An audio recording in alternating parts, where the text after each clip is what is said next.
All right, what's happening, everyone? This is Jesse, and you guys are on my Facebook Painting with Jesse page. I'm on here just about on time. Give me one moment so I can jump on the Facebook page. Always takes me a few moments to find it, so bear with me just a little bit. Let's see, here we go. Here we go. I think I found it. Very cool. First off, I want to say thank you to all of you that are here with me today. Let me lower the volume on this so there's no audio feedback, no interference. There we go. Actually, I can't see any comments yet. All right. I'm gonna have to watch like this for a moment. All right, guys, I can't see any comments at the moment. But anyway, welcome to all of you. Thank you guys so much for being here with me today. Until I figure out what's happening to the comments, I'm not going to be able to answer any questions, but please be sure to jump on here, say hello to me, let me know where you guys are drawing and painting from. We're going to have a lot of fun today. I'm going to be teaching you guys how to draw and how to paint this cool little piece to the left of me. I'm sure there's a whole bunch of Charlie Brown fans, Peanuts fans out there that are excited about this, as am I. I'm a big Peanuts fan. Grew up watching the cartoon. We're also going to be doing a Christmas theme for Charlie Brown. What is it? The movie's Charlie Brown Christmas. We're probably going to do a Charlie Brown Thanksgiving. We'll see. Give me 1 second, folks, while I try to figure out what's happening to the comments. It seems like I lost them, so those are kind of important because it allows me to see what you guys are doing. So hang on 1 second. My apologies. Bear with me. Bear with me. Technical difficulties at the moment. I want to make sure you guys can hear me. All right, let's see here. Looks like we don't want that one there. Sorry, folks. Hold on. I found my feed a moment ago, but now I need to get it back so I can see your questions and comments. Here we go. I think I found it. Here we go.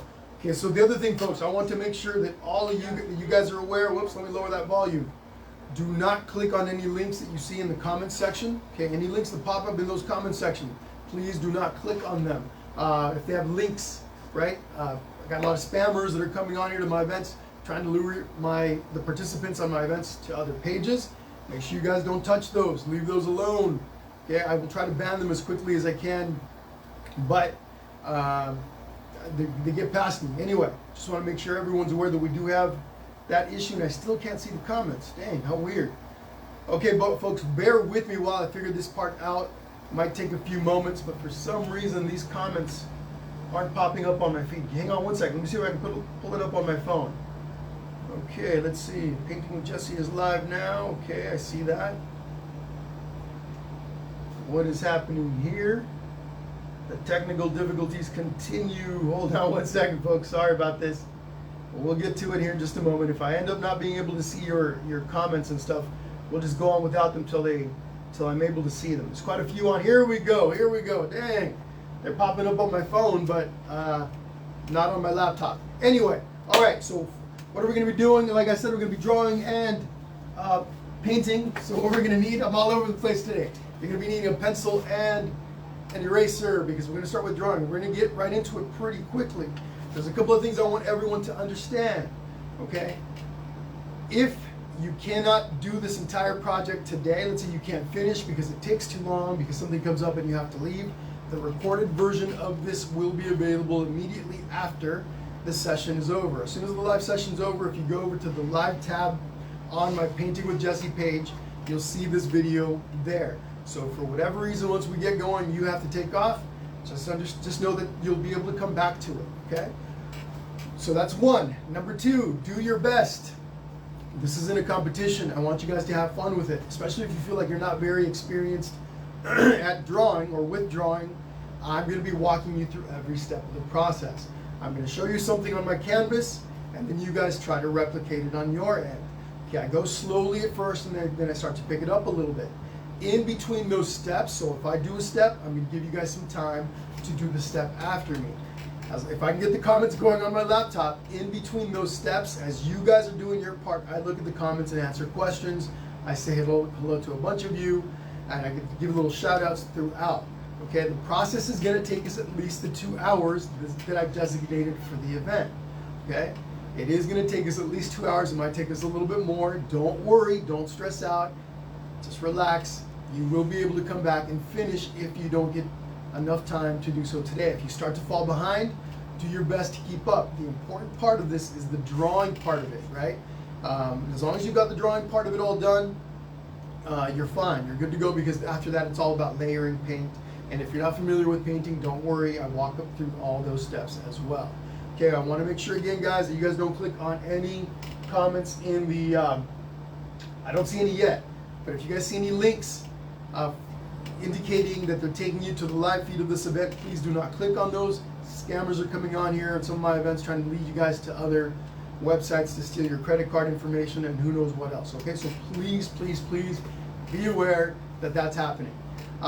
So anyway, folks, that's pretty much it. Once again, I show you a step.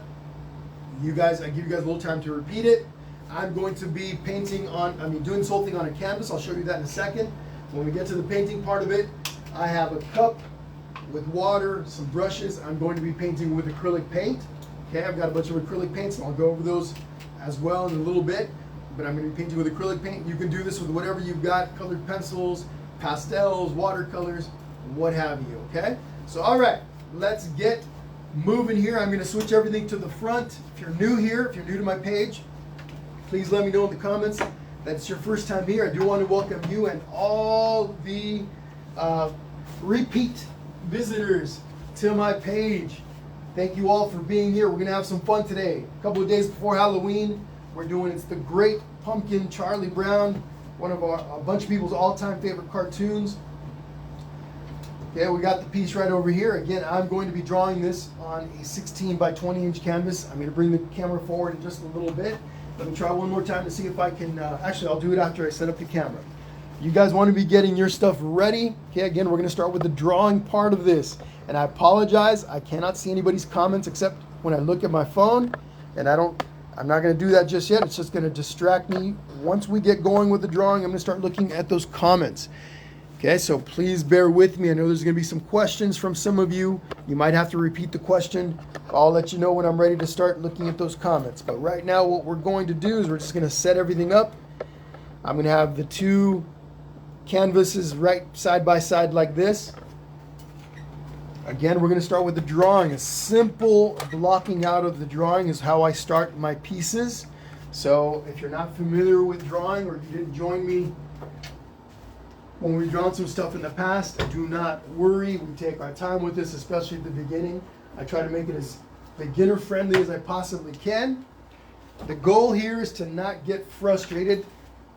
Rule number 1 or rule number 3, whatever rule I was on when I first started talking at the beginning. I think I'm on rule number 3. Have some fun with this. Okay, the whole intent of this should be, first off, that you have some fun. Everything else comes after. If you happen to not like your drawing at the end, you can always come back and do this again. Okay? So, all right. Anytime I look at a drawing that I'm going to do, I like to look at the entire piece. Bear with me, folks. I'm going to scoop my camera forward just a little tiny bit more. Get as much of the canvas in view as I possibly can. So, we've got the painting that we're going to be reproducing right over here to the right. I always like to create a block or a map on my new surface of what I've got over on the right hand side, on what it is that I'm going to be painting, my theme, right? In this case, our painting. I'm going to be reproducing this painting over here. So what I like to do is I like to block the main objects out. We've got the moon with Snoopy in it. We've got Sally, and then we've got Linus. Okay, so everyone take a look at your piece, whatever it is that you're going to be painting on, drawing on, etc. Okay, and of course I'm doing this on a 16 by 20 inch canvas, but you're just going to be adjusting for your size. So over here we got this large moon. Every time I do a step, especially at the beginning, I'm going to do a very light rendering on the canvas, a very loose and light rendering. Again, right now all I'm doing is laying down, blocking out the images that are over here. I want you guys doing the same thing, really nice and light. So we're going to start with that moon. That moon is about halfway from the bottom of my canvas to the top, maybe a little bit higher up, than the middle part, and it takes up almost half of my canvas across. Okay, again, those are just not super important, just something to throw out so you guys kind of have an idea. You guys may have a hard time seeing my pencil marks here at the beginning, but I'll adjust in a moment. So I'm just going to come over here and very roughly sketch in a moon. And if you guys notice, I'm holding my pencil very loose back towards the back part of the near the eraser, and just loosely with light circles coming in here and dropping a sketch of that moon. Okay, approximately the size of the finished product. Approximately. Again, I'm simply placing stuff down on the canvas. So find about what this would look like on your surface and go right ahead and do it. I'm going to look to see if I can find the comment section here on my phone once again.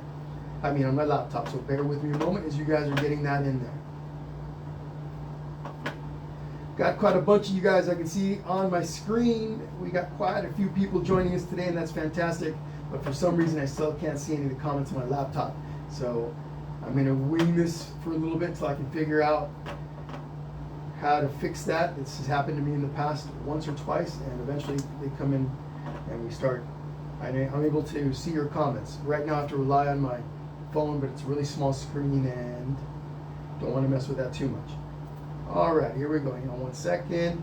Okay, so everybody's got your moon in place. Again, this is a rough sketch, folks. Please don't worry about trying to make this perfect right now. We're just blocking in objects. We're blocking in the moon. Snoopy's about right in here somewhere, but we're not going to worry about Snoopy right now. What I want you guys to look at is that Lucy is right at the edge of that moon. Okay, she sits right over on the edge, and she has a nice round little head. All we're going to do is come over here and drop a nice little round circle. Now I'm gonna darken these lines in a little bit more so you guys can see them, but I want you guys sticking with really light lines. The reason why we do really light lines at the beginning is it makes it a lot easier to erase, and we are going to be erasing. So these lines that I'm creating right now are a little bit darker than I normally would start with, but this is so you guys can see what I've got on my canvas. Okay, so a nice little circle right in there. All right, give me 1 second. Let's see if I can, as you guys work on that.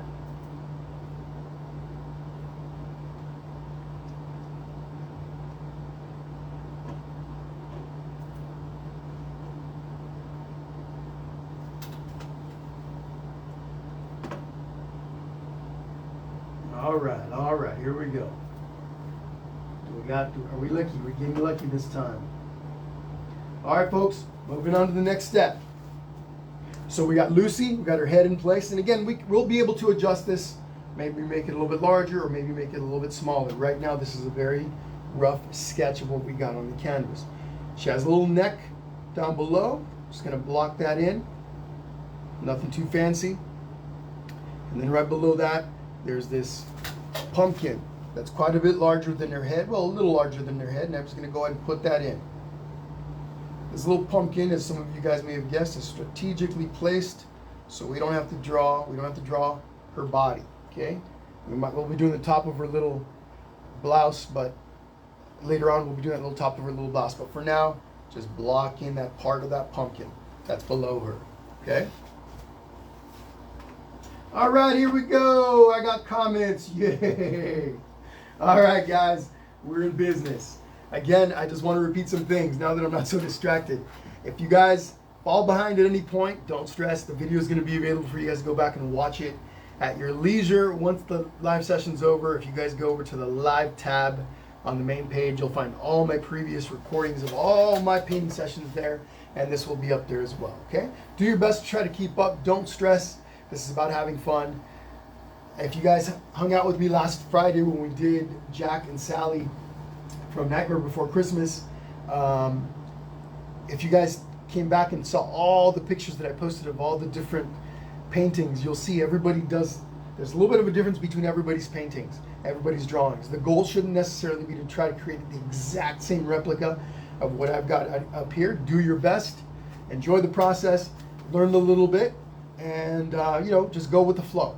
Okay, so we got Sally's head here in place. What we're going to do next is we're going to make the little outline above her head, right above her little circle, nice and light. Again, stay light with your pencil marks. Later on, we're going to come in and refine everything. But for now, a nice little light pencil mark above her head. That's this right in here. We're not worried about her bun up in there just yet. So it's over the top of her head.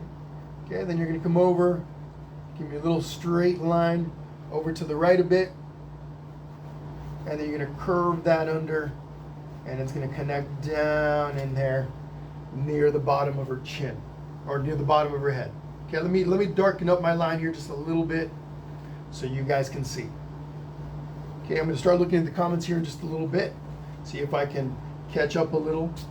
Now I'm going to come over to the other side and I'm going to do the same thing. She has this little line that comes out, drops back down, connects down here near the bottom of her head.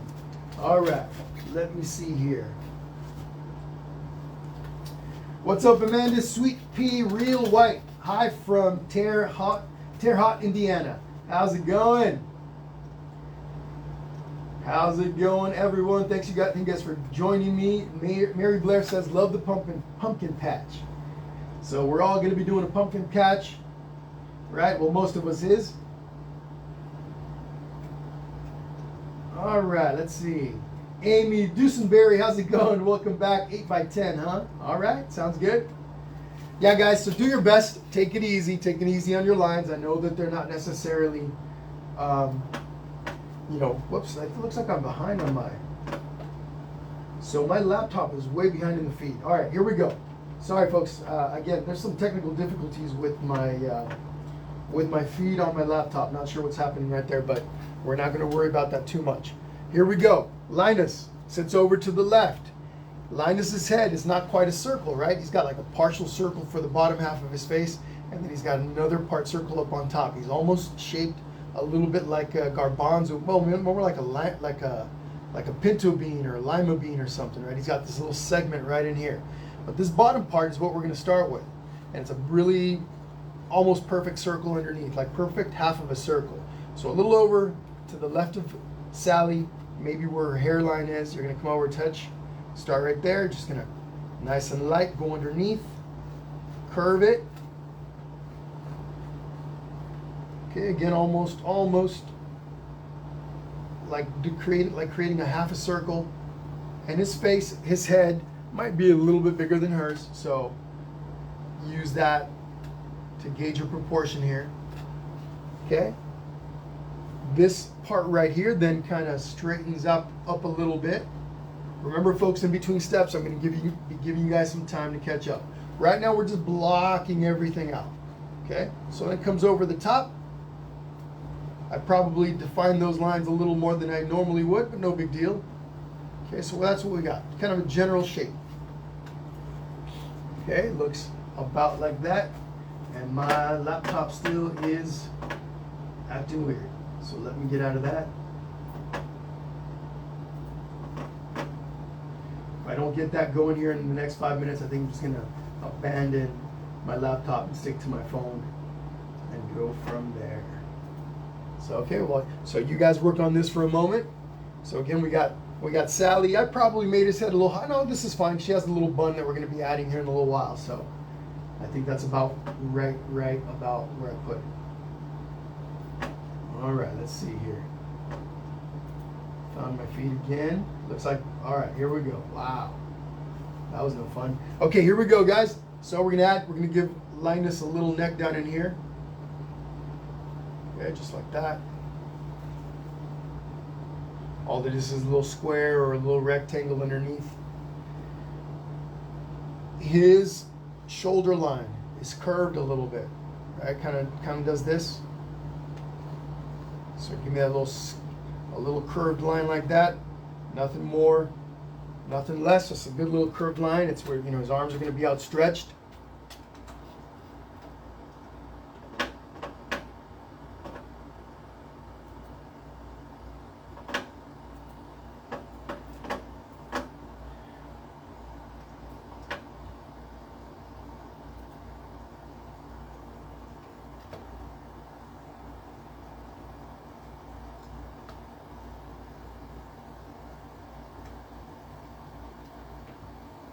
What's happening, Donna Baker? Back for the third time from Jamestown, New York. Fantastic.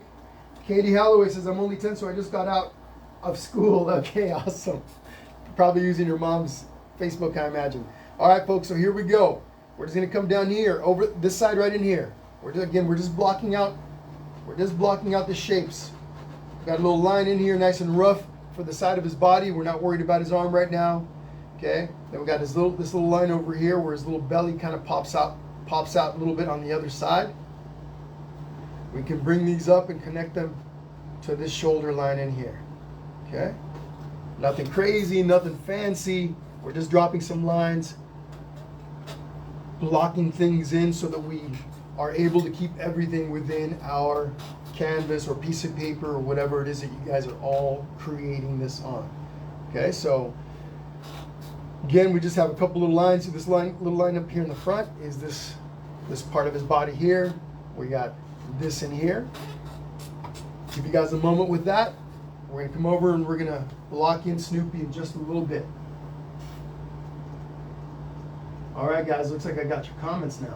Fantastic. Amanda Shepard, hey, from Pennsylvania. All right. See how far back I can go in those comments. Carmen Jasso says it's her first time. Welcome, Carmen. Welcome. What's up, Jesse? Morgan Spans. You and your daughter, awesome. Welcome back. Okay, guys, so here's what we've got on the canvas. I just want to kind of put it all together really quick. We've got the moon. Okay, we've got Sally, the general shape for Sally. We've got the general shape for Linus. Remember, all this will be adjusted slightly as we go along. Okay, what we're going to do next is we're going to start with Snoopy over here. Snoopy's pretty tall up inside the moon, right? And you can put Snoopy a little closer to Sally if you'd like. Depends on depends on the placement you've got so far. But Snoopy for me is right about right in here, so I'm going to draw a little line just to kind of give a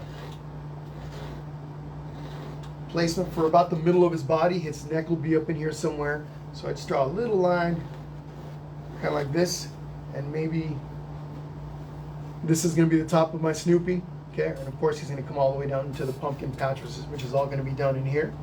Okay, so let's start with that nice little line. Once you've got that line, the main object on Snoopy is his head, and that head is slightly angled downwards like this. So all I'm going to do is a nice little line about like that. Okay, just putting in the general angle of his head or his face. It's kind of doing this, like this. Okay.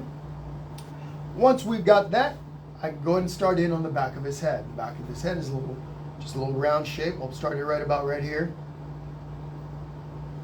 And it just kind of comes underneath. Nice and loose, folks. This is probably the most complex drawing that I've done on any of these projects that I've done, on my Facebook page. But I know you guys are up to the challenge. Okay, I know you guys are up to the challenge. Nice and easy. Take your time with it. Don't get stressed out. So this little line comes on over, pops up a little bit to the point on his nose. Not really worried about that nose just yet. Got a little bit of a point right there, almost like an arrow. Okay, goes up and back like that. Kicks back towards the head. And then we're not worried about the top of his head. We're just going to spin this into a nice little circle. So this little circle comes over, connects to the snout, drops down, and goes on back like that. That's the top. That's the general shape for Snoopy's head. Again, don't worry too much. Try to get your proportions kind of close, your shape kind of close, and then we'll move on. Don't stress too much. So take about a minute on that, and then we're moving on. Things are starting to flow a little bit because I got my feed going, and I'm not too concerned about this anymore. So, all right. Lillian, how's it going? Back from Canada. How are you? Been a minute, I think, since I saw you on here. Hope you're doing well. Robin Myers, hello. Amy, what's happening? Amy Sittner, welcome back. You got glitter paint, huh? Fantastic. Fantastic. Sarah Taylor, Sarah and Gabby here, first timers. Welcome, ladies. Welcome. Hey guys, if you guys said hello earlier on at the beginning of this, didn't see your comment, so drop a hello. If you guys want me to give you guys a shout out, especially you have kiddos, you want me to say hello to your kiddos, please put their names in the comments. Okay. In between steps, I look over at the comments and say hello to all you guys, or as many of you as I can. So drop your hellos in there. And again, if you want me to give your kiddos a shout out, let me know. Put their names in the comments, and I will do so. All right, here we go. So we got Snoopy's head in place. We got his little neckline will follow about where that line that we first created is. Little neckline's right about in here. Just drop a little line that looks like that. A couple little lines. Okay. From there we got his little neck. I'm just going to block it in with kind of a general squarish shape. That is this right in here. Again, this, not too worried about the exact shape. It's that right there. Then I'm going to come in here, come forward a little bit, and then I drop that down into his chest and down to the edge or further than the moon.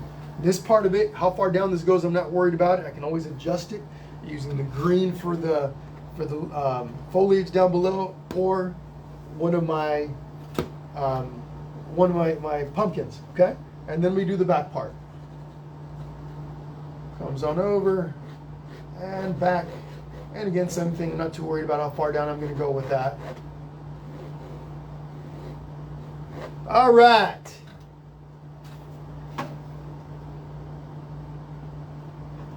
Let's see. Sarah Westergren, my pleasure. Leandra Bishop, hello. What's up, Christina? Whoops, I lost your comment. It disappeared real fast. Let me see. Nicole Zonke says, my kids Trip, Pixie, and Aurora say hello and thank you for this class. You kiddos are absolutely welcome. It is my pleasure. Hopefully you guys are having some fun as I am, or as much fun as I am, I should say. Welcome. Faith Lee Baker says hello here in Oregon City, and then I lost the comment. Here we go. I think I found it. Hi, Desmond Baker. How are you? Welcome. Amanda Savoy Splowinski says, my 10-year-old twins and I are loving this. Hunter and Olivia say hello. What's up, Hunter and Olivia? How are you guys? Layla, how's it going? All right, guys, here we go. Let's continue on. So this is all we've got blocked out. Again, these are all general shapes. And I want to repeat, the reason that we do this to begin with very little detail is it allows us to make corrections long before we make any big mistakes. For what I mean by that is, let's say, for example, that I started concentrating from the very beginning. I started concentrating on Sally. And here I'm going along, and I make her head really big. And when I'm done with Sally, I realize, I didn't leave enough room for Snoopy. Now I've got to put Snoopy way over in the corner, or I've got to make Snoopy really small, or I didn't leave enough room for Linus.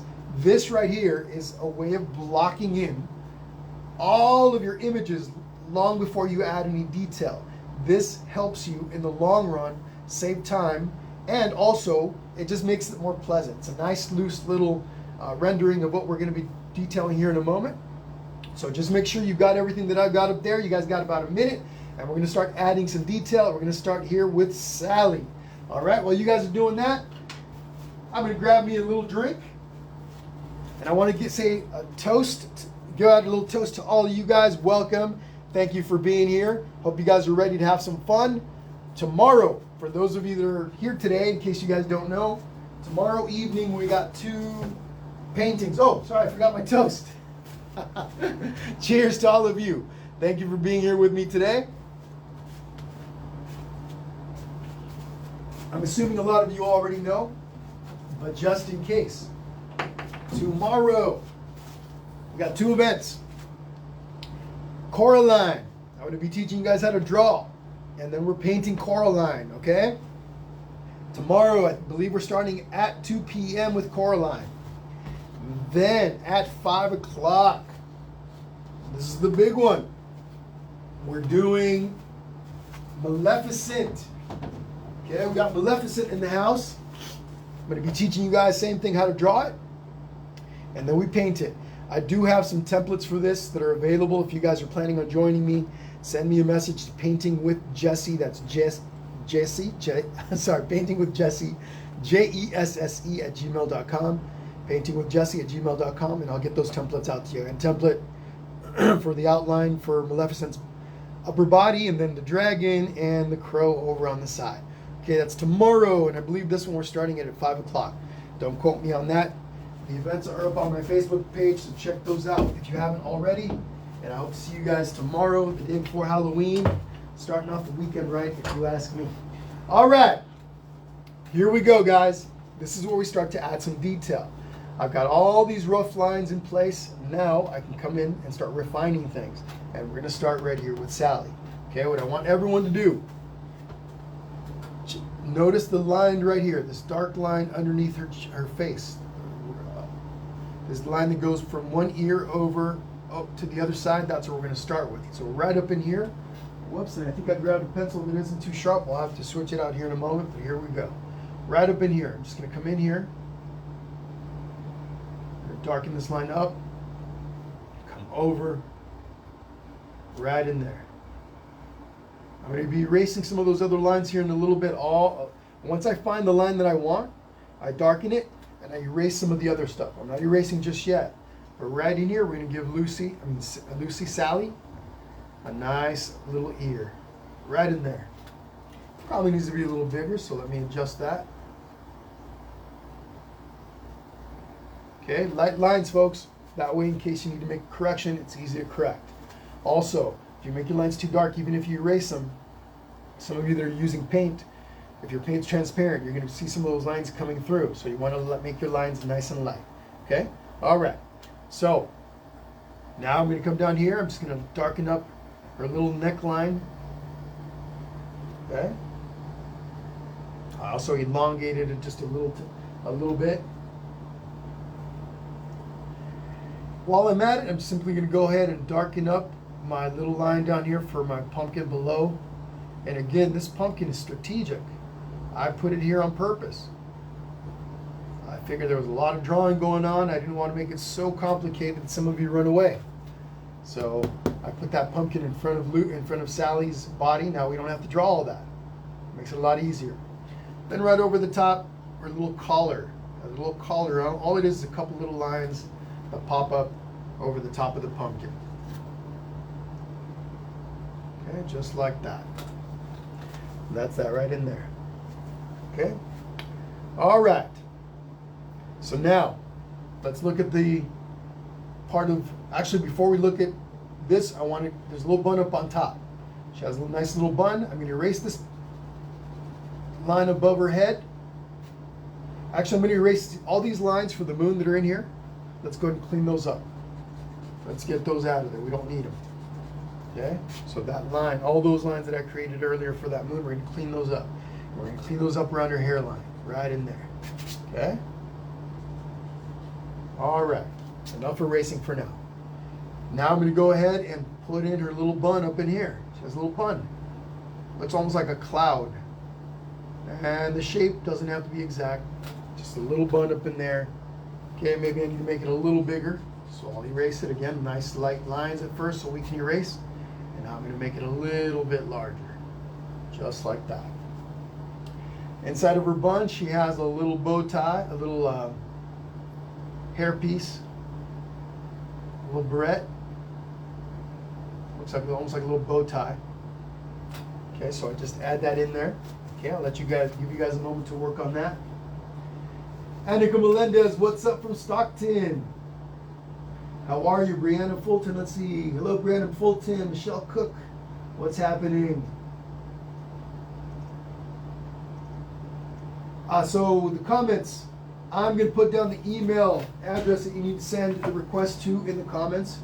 Painting with Jesse at gmail.com. Okay, that's where you want to send your request for the templates for Maleficent. Okay. Awesome, Crystal Ringel. Thank you for having joined me on that one too. That was fun. That Jack and Sally was fantastic. All right, guys. So here we go. I'm going to go ahead and darken up her little bun up on top so you guys can see it. Okay. And then she's got the little bow tie in there, little bow tie. Looks like a bow tie. It's basically a little brooch on the top of her head. And I made these into little triangles. Those are more like little circles. Either one's going to work. Okay? All right, let's look at the hairline. So we got the hairline that comes across like this. I'm going to go ahead and darken that up because I like these lines. These lines are just about perfect, so just going to darken those up a little bit, like that. I come over and I do the same thing on the other side. Don't forget, folks, this video will be available afterwards once the live session's over. For those of you that can't finish with me today, you can go back and find the session under the live tab. You'll find the recorded version of all this under the live tab on the Painting with Jesse page. So, okay, join us for as long as you can, and if you have to check out, go ahead and look for that under the live tab. All right, let's move on here. So I went ahead and refined these lines up in here, just to find them a little bit more, I should say. She also has a little ear on the other side, so let's put that little ear in, and it's about the opposite, right across from the other ear, first ear that we did, right in there. Now, I have to say this painting's a little bit more complicated than Jack and Sally, but that's all right. That's all right. It's all about having fun, having a good time, enjoying the process. All right, we got 2 ears now. Now let's move into the face. We're going to start with the nose. And Sally's nose, if you were to find a little point in the center of the circle of her face, if you were to find the center of her face is right in here, you're going to move up a little tiny bit, and that nose is right there. Okay? And that nose is like looks like a backward C. Okay, something like that. Okay, and I think I went a little too high on that, so I'm going to drop it a little bit. Erasing is part of the process. Don't worry, folks. Right? Erasing is all part of the process. Some people hate having to erase, but it helps you make little adjustments. So there's her little nose. Her little eye to the right is just slightly to the right of the nose. And then she has a little eye over to the left. Now the eye over to the left is a little further away from the nose, just a little bit. She's over here looking at the great pumpkin like, what the heck? Okay, so we got 2 eyes. You guys see over here, she has, these are like the outside, the outline of her little eye sockets. That's what those guys are. And she's got one right here. Nice little curved line, nothing fancy. And then over here, another little curved line, also nothing fancy. Okay. We'll give her one more little wrinkle on the side of her face. It's like she's like, oh, good grief. What is going on right now? Okay, so give you guys a moment to catch up on that. In the meantime, let me find my sharpened pencil. Actually, I'm just going to sharpen this one. I don't know what I did with my nice pencil that I was using a moment ago.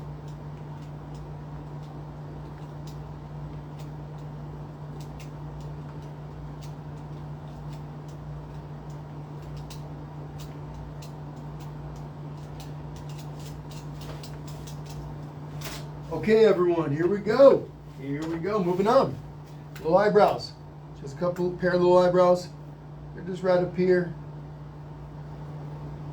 Got one right here, and then we got one right over here. Okay? And then lastly on her face, she has her little mouth, which is kind of close to the bottom of her face. Just a nice little straight line that goes across. Okay? I'm going to be erasing some lines here in a moment to kind of refine and define some of the features on her face. So get ready for that. Okay? All right, let's look at those comments. Let's see. Nancy Bannis, cheers from Russell. What is that? Sorry, MA, Massachusetts, I think. Okay, let's see. Mary Blair, you are absolutely welcome. Lynn Dunn, hey there from Sebring, Florida. Or Sebring, Florida. How's it going, Lynn?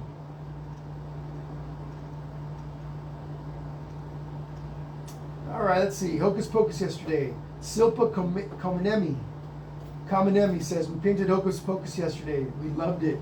Awesome. I have Hocus Pocus in here somewhere. I'll show it to you guys in a little bit.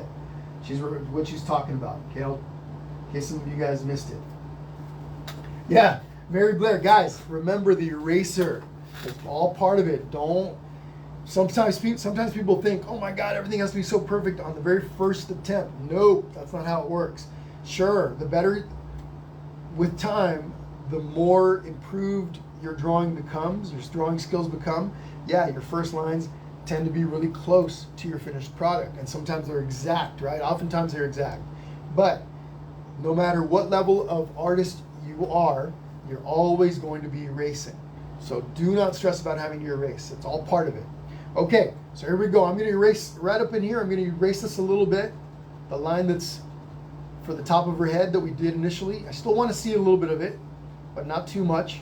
Just kind of lightening that up. Then the initial lines that I made when I was making the outlines of the face, one of the very first steps we did, I was going to go in there and clean those up a little bit. Okay? And then up here for the pumpkin, add some little lines that I did at the beginning that I don't need anymore because I moved the pumpkin down just a little bit. And there we go. Only things left on Lucy are these little lines, like her little hairlines in here. Maybe strands of hair that kind of go to the sides there a bit, and those are right here above her ears. Okay, she's got a couple over here. And then even one right there. That one's they're not super important. If you guys don't have them, your painting isn't gonna suffer for it, okay? But next, we got Linus.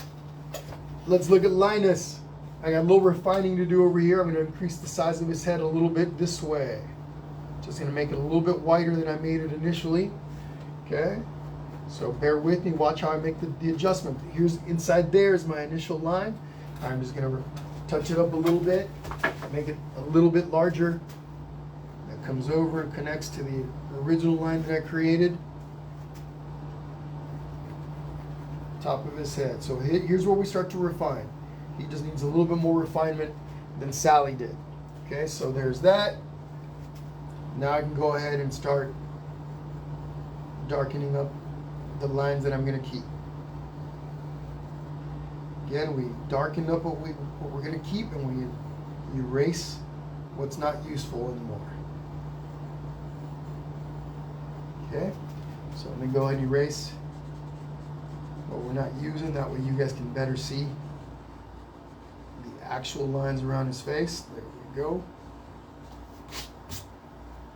All right. And even, let me take a step back. From time to time, take a little step back. Look at your piece from a distance. Okay, I think that's going to work.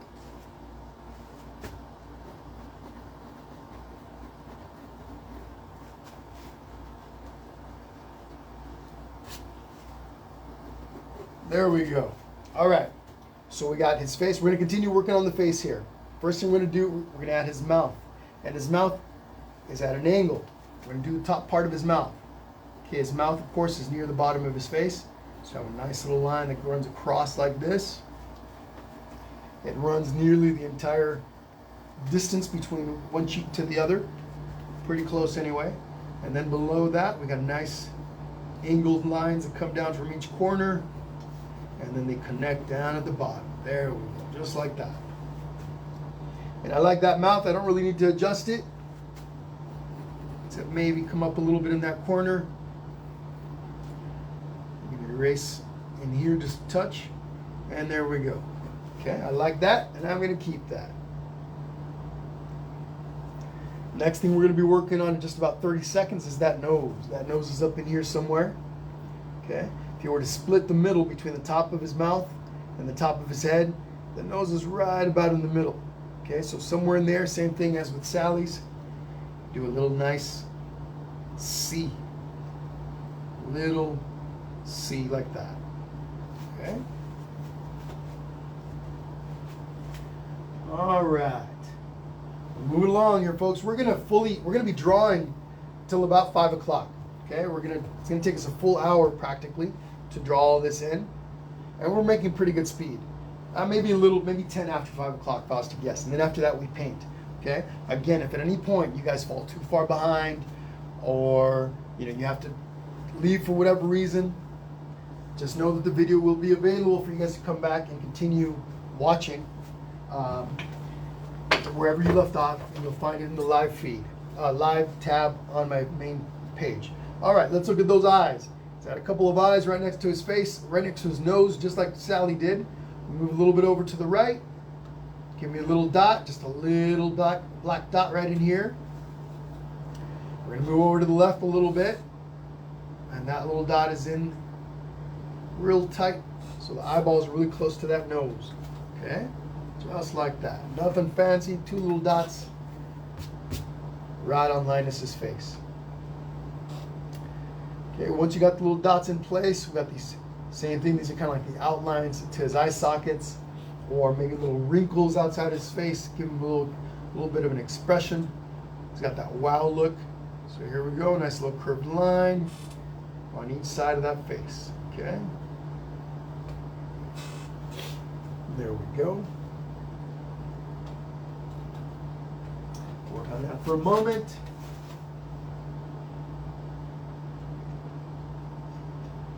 And go back to those comments here.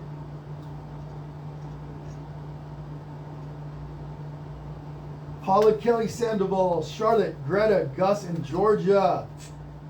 Welcome to all of you guys. Hello. Having a great time, you say. Awesome. Srenika. I hope I'm pronouncing that correctly. Srenika. This is her first class. Awesome, Silpa. Welcome to both of you. I believe you've been on here before. So fantastic. Katie Holloway says, I got my little bro and my 2 cousins. Awesome, guys. Lorraine Valens Nicachea, here with my 2 kids and mom. You're very welcome. Thank you for being here. All right, guys. So we got the little eyes in place. We need his little eyebrows, and we just come up here near the top. Little eyebrow right there. They're up near the top of his forehead because he's super excited. He's seeing the great pumpkin. And he's happy. Of course, he doesn't know that that's Snoopy, but this is right before he faints, right? If I remember correctly, he faints right after this scene. So he's super excited. He's like, oh my gosh. You know, his hands are on his face. Now, once you got the little eyebrows in place, we're going to do his little ear right over here. His little ear is like, if you come across where this little line that we created right in here, come across a little bit and down, a little bit slightly down at an angle, and got his little ear right in there. Nothing fancy, nice little curved line. Okay. Now, in a moment, we're going to give him some hair. These are the little hairs is what actually make him look like Linus. Okay. So we're going to do that in just a moment. Let's see.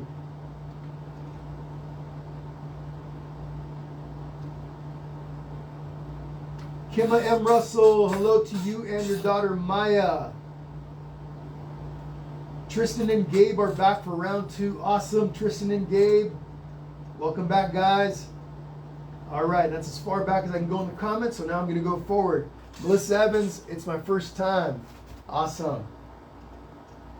All right. Amy Dusenberry says, Linus has a mustache here.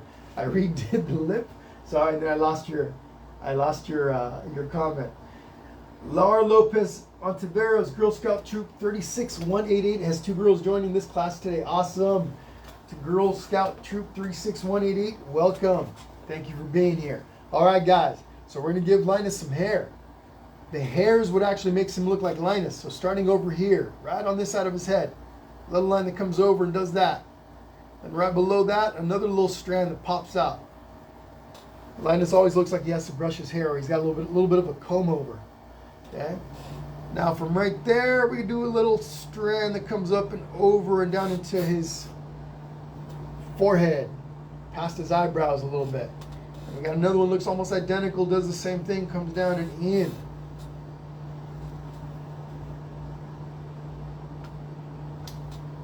Over here too, comes over like that. So far I've got 1, 2, 3, 4, 5 strands of hair, so I'm going to give you guys a moment to go catch up with that. Angie Ortega, my first time. Fantastic. Ashley Scott says, go Girl Scouts. That's right. What's up, Miles and Milan from the Bronx? Welcome, guys. Brother and sister. I believe it's brother and sister. Sorry if I've got that mistaken. Miles and Milan. I believe so. I need my glasses. I need to put my glasses on here. I'm doing this without my glasses. Lucky you guys. All right, guys. Let's continue with that hair. Another strand right over here. Comes over. Whoops, I'm going to fix this one a little bit. Those two are crossing. Okay, again, nice and light lines so you can erase them. Got another one that comes over, goes like that across the top of the forehead. Now the other strands of hairs are going to go in the other direction, down the side of his face. Like this, and then he's got a couple that stick out like that. And just like that, Linus is coming along. Don't forget, folks, I want you guys to share your paintings with me, pictures of your paintings with me. So when you guys are all done, whether you finish today, tomorrow, the next day, you're going to be sending me, I'm going to ask that you guys send me pictures. Send them to me via messenger to Painting with Jesse here on Facebook, right? To my messenger on Painting with Jesse. And then you can also share them in the comments section to this video. Okay, again, when you guys are all done. All right, guys, let's pick it up a little bit. We've done the hair. I'm going to put those arms in place now. So right in here, actually, we're going to start with his neck. This shirt, right in here. Got a little shirt that goes like that. Across the bottom of his neck. Comes down just a little tiny bit on each side, not too much. But then they come out on both sides into sleeves. Right? These are going to make his little sleeves. There's one sleeve. And there's the other. Just like that. Arms are out and open, right? Okay. Once you have his sleeves in place, you're going to draw, we're going to start with this arm right in here. Little line that goes up. Connects to the side of his cheek. He's going to have these little fingers on it in a moment. This hand has 3 fingers showing, right? He's putting his hands on his cheek going, oh my gosh, it's the great pumpkin. So once his fingers touch his face, I'm just going to erase this a little bit. I'm going to make 3 fingers, and all they are is little round things. 1, 2, and whoops. Yeah, we're going to go with that. 3. Then they come down and connect right back down to his arm. I probably can make that hand a little bit bigger, but I'm okay with that. Okay, there we go. Look at that. Okay, nice little close-up. I'll hold it up for just a moment. You guys got about 30 seconds before I go to the next arm. Okay?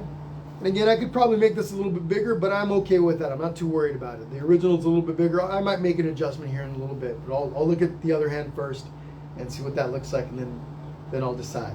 Okay? So here we go. Other hand. Arm comes up. Touches the side of his cheek. I'm going to erase this also so I can make some space for his fingers. Okay, I'm going to come over to the other side and make the other line that comes and connects to the sleeve, to the other part of his arm. Okay. From right there, we're going to make a finger, a nice round little finger that comes down like this. And these fingers are already bigger than the ones on this side, so I will come back and make an adjustment over here. Nice and round like that. Other finger right in front of it. Again, folks, try to keep up. I know it's going by a little on the quick side, but that's okay. Push yourselves a little bit. It's challenging, but you'll force your brain to pick up on things a little bit more quickly, and there's nothing wrong with that. Right over the top of this finger, we have another little finger. Let me give you guys a close up. You can see that we can see 3 fingers on that hand too.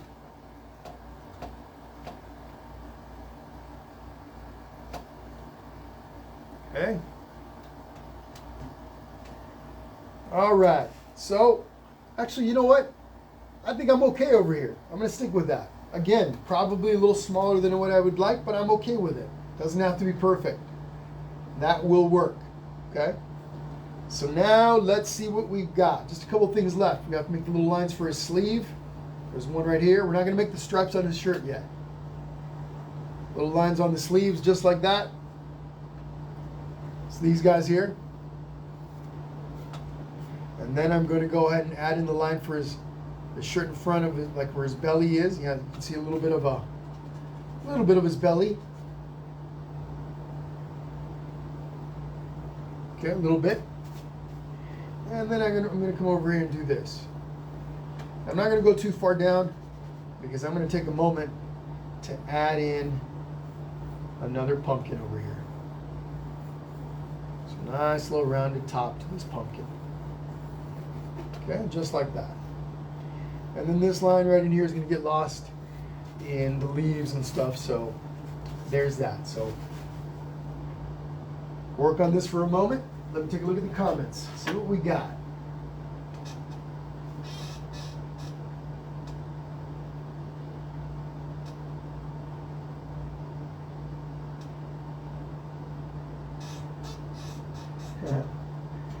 Michelle Cook says, my mom said I'm better than her at painting. I'm assuming again that this is Michelle. Michelle's the mom. So awesome. She says she's 8 years old. Fantastic. Katie Holloway says I'm only 10. Katie says, can you say hi to John? And sorry, I can't get the other name. What's the other name? I see John, but what's the other name? All right, guys, let's do a little bit of erasing here on Linus. I'm going to come in here. I'm just going to erase a little bit of these other lines that we don't need, the stuff that we made at the beginning. Once again, just going to go in and clean things up a little bit. Okay? All right. Take a look at your Linus. Give him some stripes to his shirt. His sleeves have some little stripes that go across like that. And then we got some stripes that go across. And we are done with Linus. Just like that. Take a little step back, take a look at it, make sure you're not missing anything. Are we missing anything so far? First thing you want to check. In a moment, we're going to continue with Snoopy. And then we're almost done. Wyatt. I think you're saying Wyatt. Hi, Wyatt. How's it going, John and Wyatt? What's happening, guys?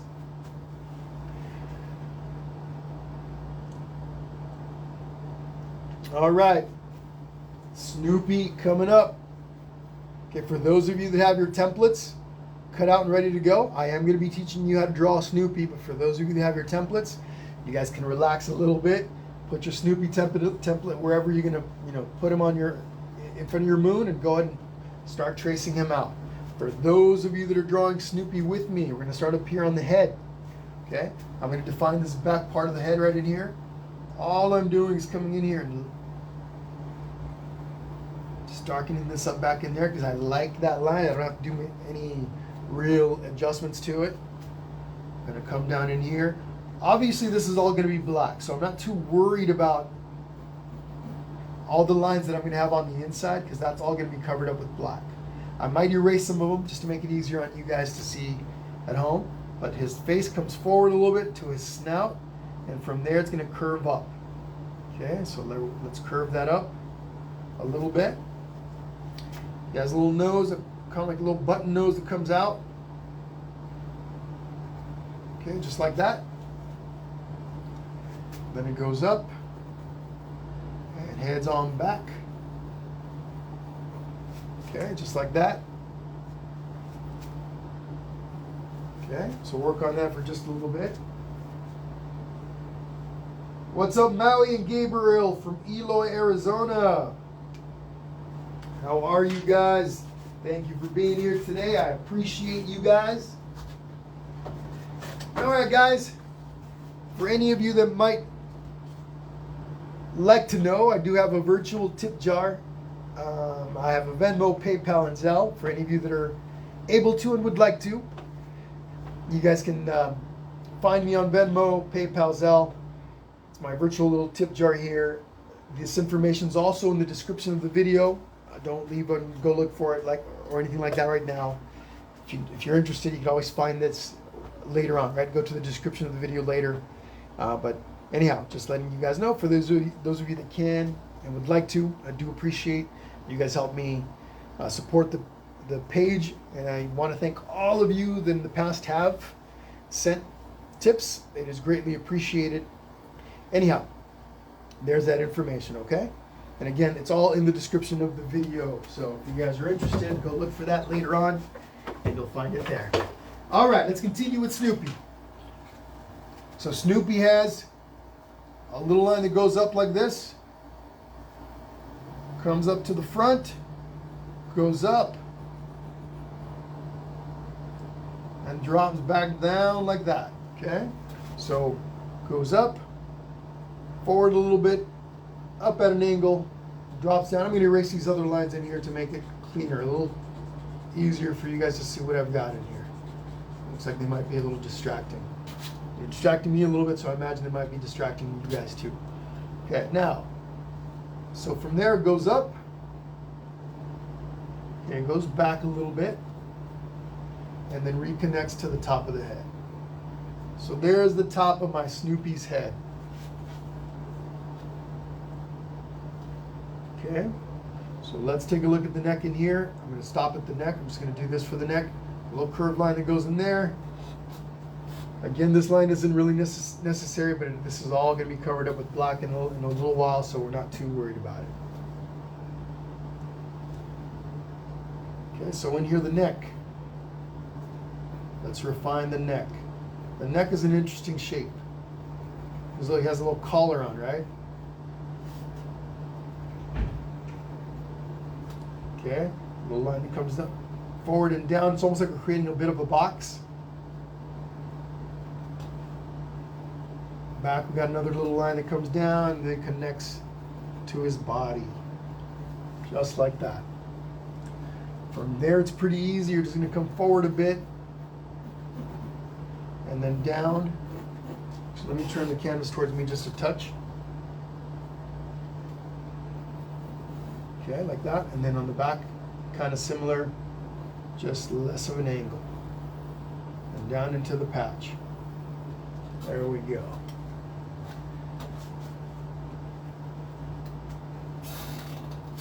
Rebecca Cook asks, are you going to be doing Charlie Brown and his tree? I am, Rebecca. That's in the works. That is absolutely in the works. Lillian, yeah, we're gonna be doing Charlie Brown Thanksgiving and Charlie Brown Christmas. Okay, Charlie Brown is definitely gonna be a recurring theme over here. Pretty popular.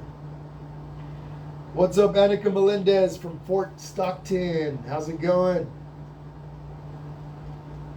All right, guys. So as far as the drawing of our main characters, it's all done. We're all done. You can come in and refine the edge of your moon a little bit. So I'm going to do some erasing. Some of these extra lines that I don't need. Okay. My moon comes behind Snoopy like this. We don't need these in here. Again, we're going to be painting all this in black, so it's not super important. Right in here, even these lines in here I won't be needing. I'm not going to erase them just yet. Actually, I'm going to go ahead and erase them. I won't need those. There's going to be some of the pumpkin patch showing through there. But it is important that I draw this part of the moon. Now, if your moon, for whatever reason, if you were to follow your moon and it comes forward or it pops out in front of Sally, maybe go ahead and put that line in there also. If not, don't worry about it. Oh, I think you already would have seen it when you first did your line. So like in here, I've got the moon that comes in over like this. Okay, so the moon would come around, and then it gets lost over here where it's going to be covered up by my pumpkin patch. Okay, guys, so let's continue. We're going to make some partial circles for our pumpkins, just loose, nothing crazy. So we can start getting into our painting here in a bit. So there's one pumpkin. It's going to sit right there. Got another pumpkin that's going to be right in here. You can work through this part pretty quickly, folks. Don't stress too much. It's all going to be covered up with paint. I've got another one that's right in here. And all of our pumpkins, I know these kind of look like basketballs. All of our pumpkins are different sizes, different shapes. Some are big, some are small. There's another one right in here. Maybe this one over here, I can see most of it.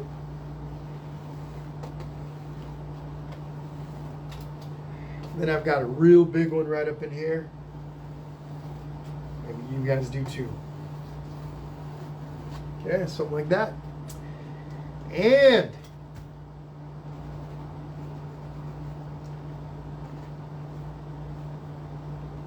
we are ready to paint. Okay, I'm going to start. Actually, you know, before I do that, guys, I'm going to come over here and I'm just going to make some. I'm just going to make these little spiky lines across so I can see the edge of my pumpkin patch.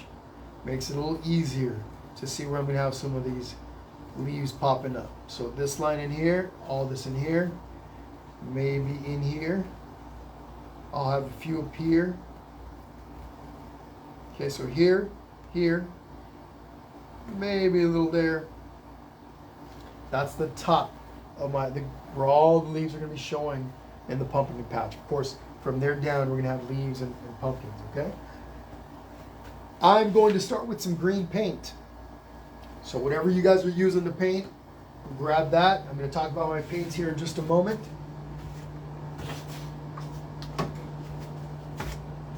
Again, I use acrylic paints. If you guys are using markers or colored pencils, maybe you're using watercolors, maybe you're using pastels or oil paints. Whatever it is that you're using, that's what you're going to be using, right?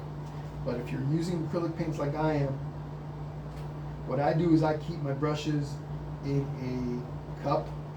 It's full of water. I'll show you guys what that looks like in a moment for those of you that aren't familiar.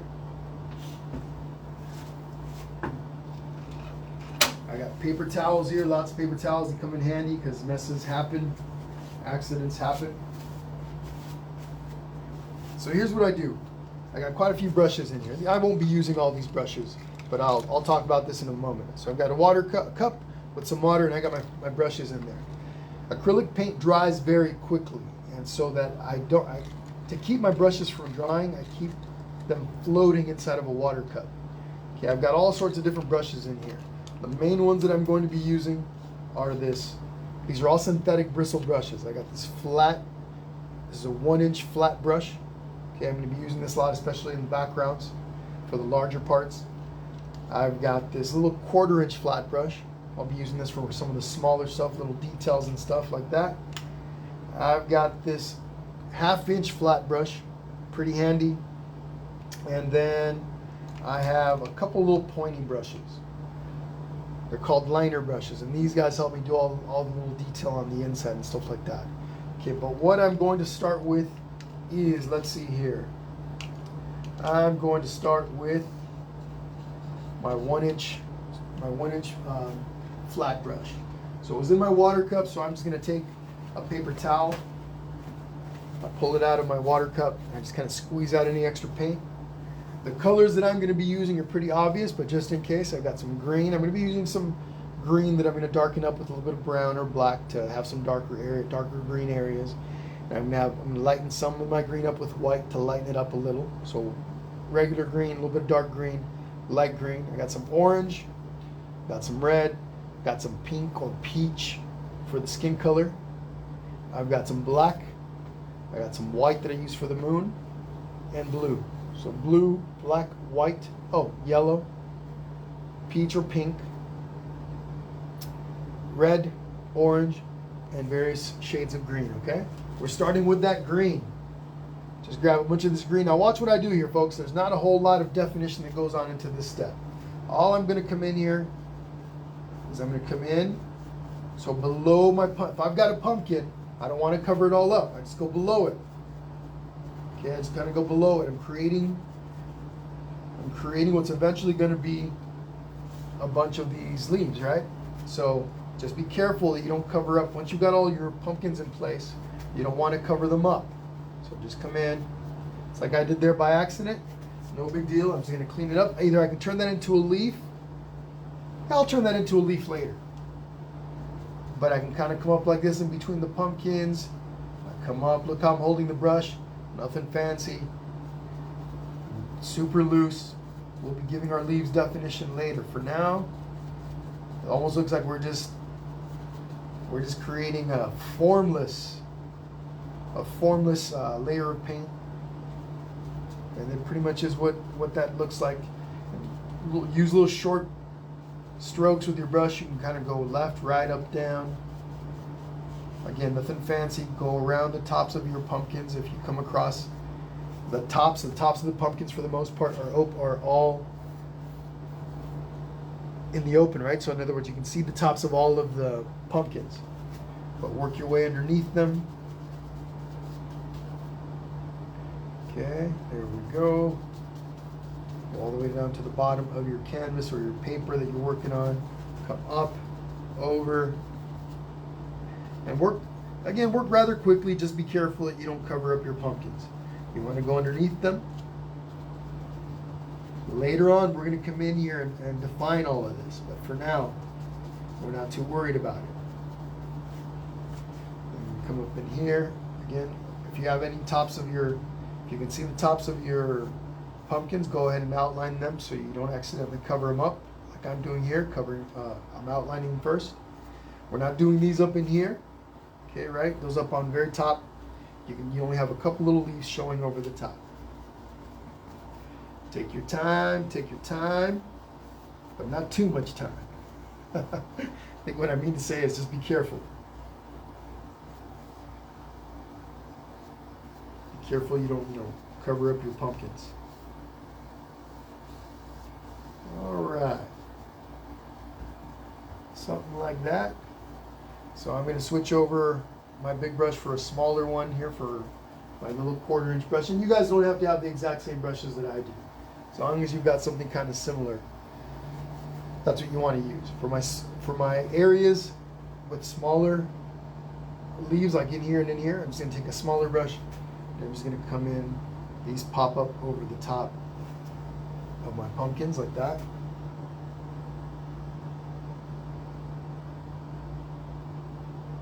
Okay.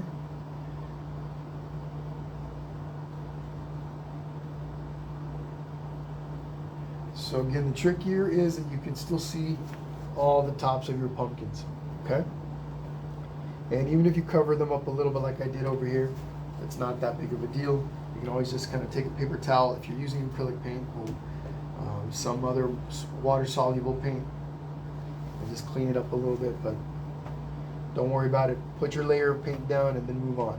I'm not using this brush for the moment, or my other big brush that I was using a little bit, so what do? Take and put it back in the water cup.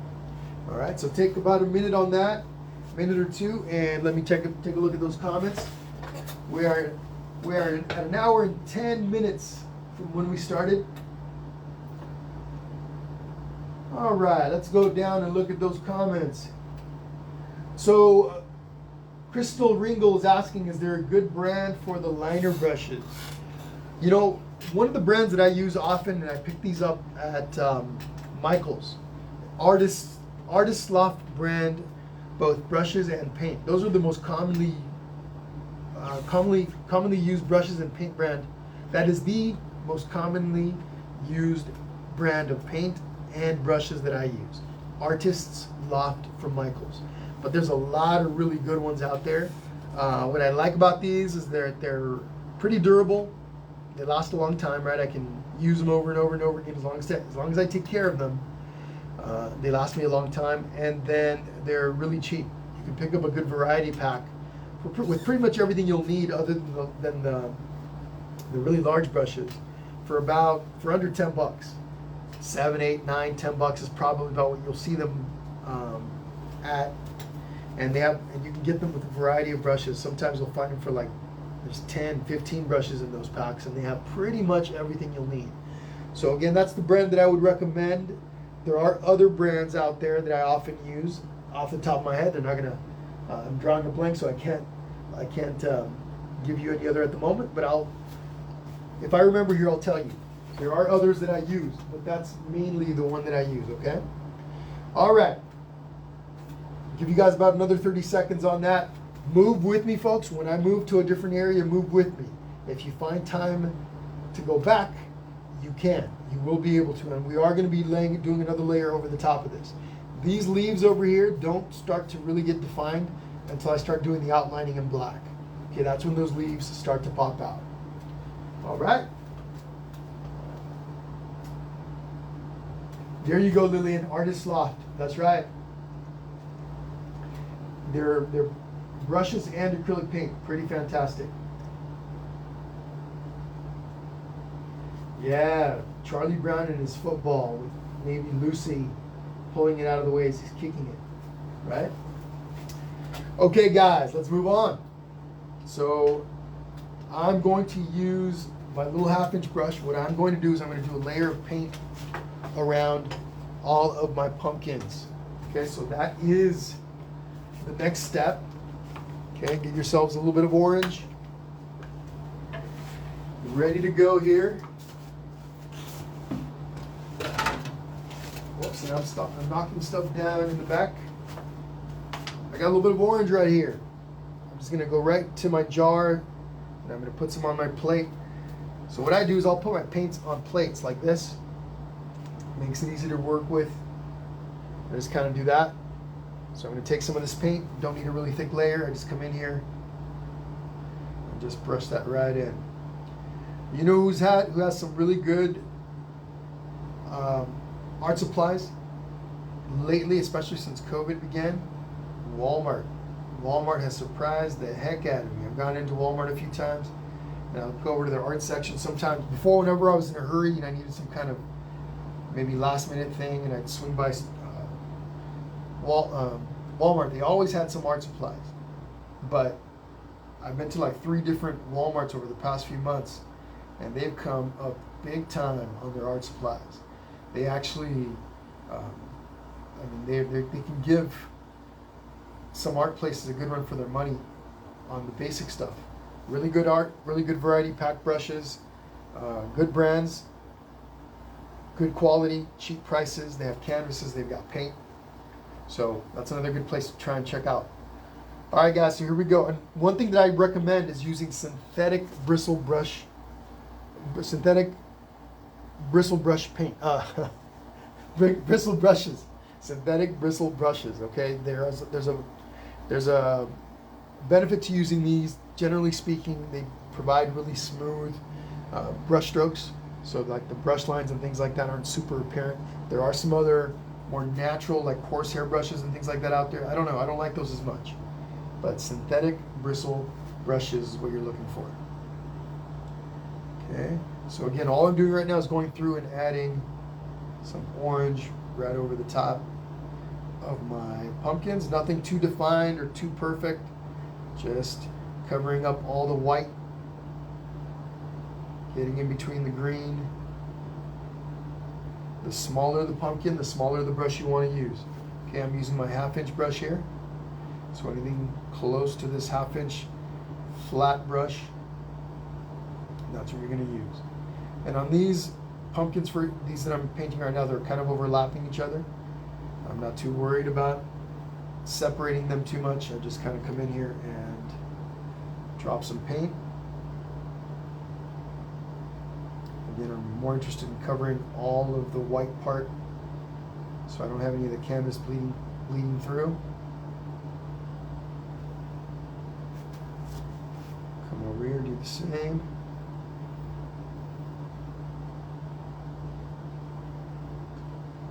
Wish I had some cool Peanuts music playing in the background, theme music. But if I do that, I'll get flagged for using copyright music without permission. We don't want to do that. Okay, now I'm going to come over to the other side, my 2 remaining pumpkins. And notice, folks, I'm not taking my time with this, right? I move kind of quickly. This is the first layer of paint, and the first layer of paint you don't need to sit there and being super, super careful trying to spread the paint the same all the way across. Simply put your paint on and move on. We come back and do another layer over this. People, especially, if you've got, and I understand it, if you don't have a lot of experience with this, you're going, this got to be so perfect on the first try. With acrylic paint, it's about layering. And it's the subsequent layers, or the layers that come later, that start to refine your piece. So first layers are always quick, loose. And the important thing is simply to cover up all the little areas on the inside, right? So we're doing these pumpkins, we just cover everything up on the inside. Not too worried that the layers not perfectly even. I'm worried about shape, and I'm worried about full coverage, and then that's it. Okay, so 5 minutes or so that it took me to do that. And Again, I know that I've got, obviously I've been working with acrylic paint for a while, so I know how it all works, but kind of try to do the same thing. Just get in there, layer it, and we'll move on. So you guys got about a minute, and we're moving on to the next step. All right. All right, guys, so I'm looking at my comments. If any of you guys want to say hello, or if you guys have any questions, I'll be happy, more than happy to give out some shout outs.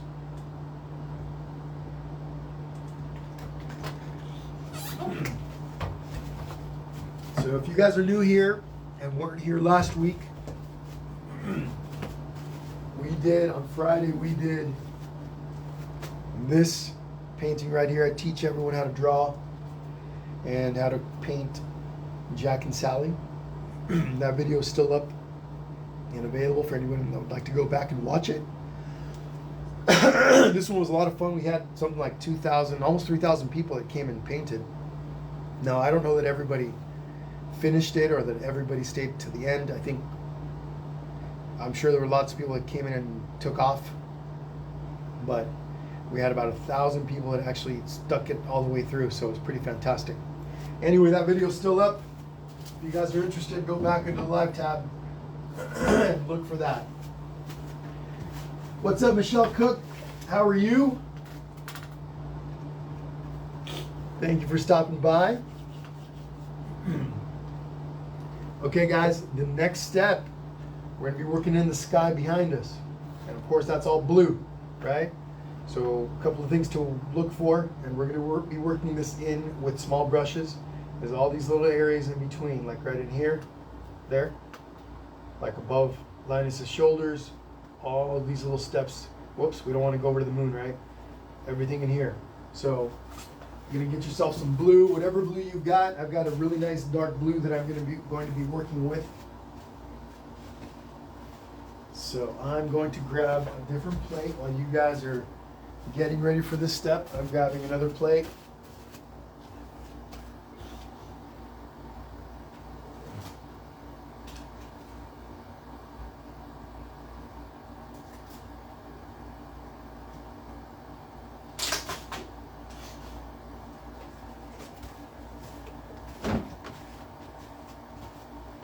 So I got this really cool acrylic paint. This is another paint that I use. This one's Fine Touch.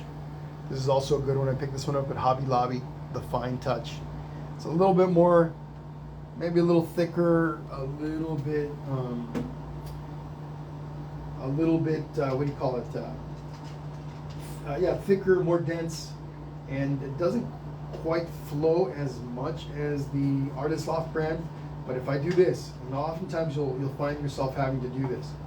I'll take some paint, I'll bring some water, I use my brush, any one of my brushes, I dip it into my water cup, and then I bring drops of paint over like this. I'll do that a few times depending on how much paint I'm going to be mixing, but I'll use water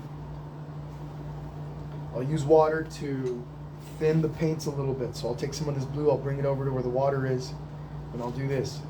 So again, I take water, some of the paint, I mix it in really nicely. You don't want runny paint. You don't want paint that runs down your canvas, so you want to be careful with how much water you add. You add enough where once you're done, the paint flows really, really well. Now, any acrylic paint, you can do this to any acrylic paint. It makes it easier to work with, but it depends on what it is that you're doing. Especially when you're drawing small, intricate things, this is really important. But for now, I'm not starting with this. I got my 1/2-inch brush here. I'm not starting with that. I'm going to take one of my small brushes, my little 1/4-inch brush, this little guy right here. I'm going to take this, I dip it into my paint, and I come over and I just do this. All the little areas in between, right? I'm going to outline them first.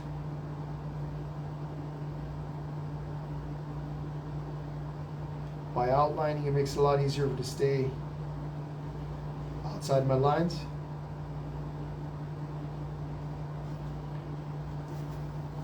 And again, I don't know how many of you guys are actually using acrylic paint, or if you've ever used acrylic paint, it's a really fun medium to work with. It's really bright, generally speaking, and there are variations between brands, and even between brands you have you have like a basic starter level, then you've got a student level, and you've got a medium level and a professional level. So it just really depends on which one you get. But there are differences in how the paint works. I've been using this Artist Loft brand for a while, like I said, and it's worked pretty well for me, so pretty happy with it. So once I'm still outlining everything, I just kind of come around and outline. This outlining, and I'm going just outside my pencil lines. This outlining process makes it a lot easier once I start to switch over to a bigger brush to work my background all in, okay? So again, I'm just kind of worried about all the stuff that's in between Sally and Linus. I'm going to come up in here, and even though I've got these hairs up on top, I am going to go and paint over them. I can still see them through my paint. I can still see them peeking through, okay? No big deal. I just cover those up. Later on, I'll come in and refine them with black. There we go. Last thing that I want to outline is my moon. Of course, my moon's going to be all white. Maybe yours is yellow, but if yours is yellow, I know there's not too many yellow moons, right? It would interfere with Sally's hair, so don't recommend that. I think I'm thinking more of a sun. All right, guys. So once I've got all that in place, now I can switch brushes. Because I've got such a large background to work with, I'm going to switch over to my 1-inch brush that I was using earlier for the grass, and just going to clean it up a little bit. Take a couple paper towels, wipe out the extra here. Don't worry, folks. Once I'm done with covering up this blue part, I'm going to give you guys a little time to catch up. But I'll grab my blue, load up my brush. Now I can work a lot more quickly.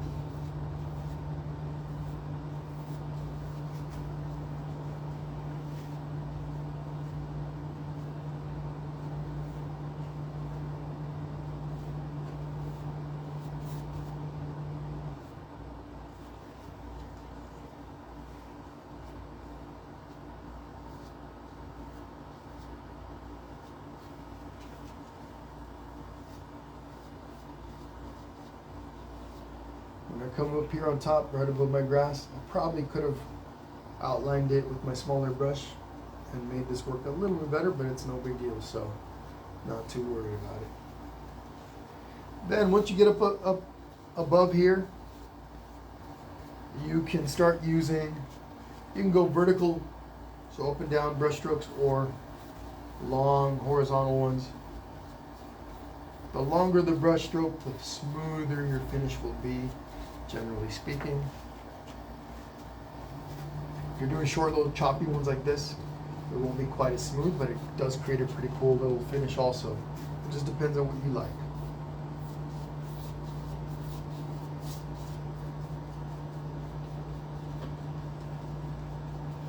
Don't forget, folks, I am going to ask you guys to send me your paintings when you're all done.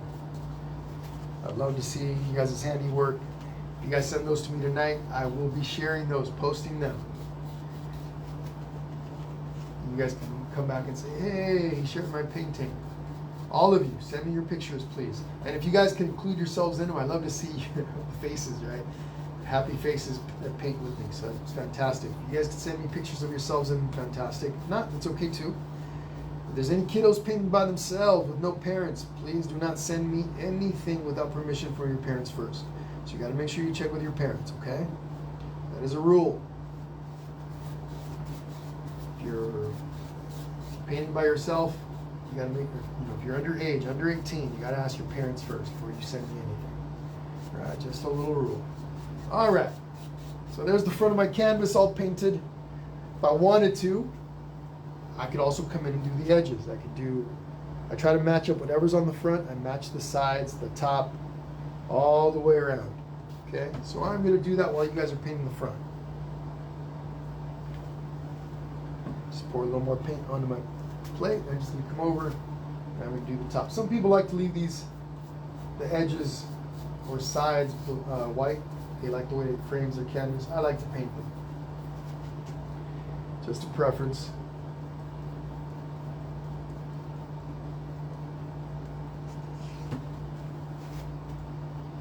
So guys, who's painting with either Coraline tomorrow or Maleficent?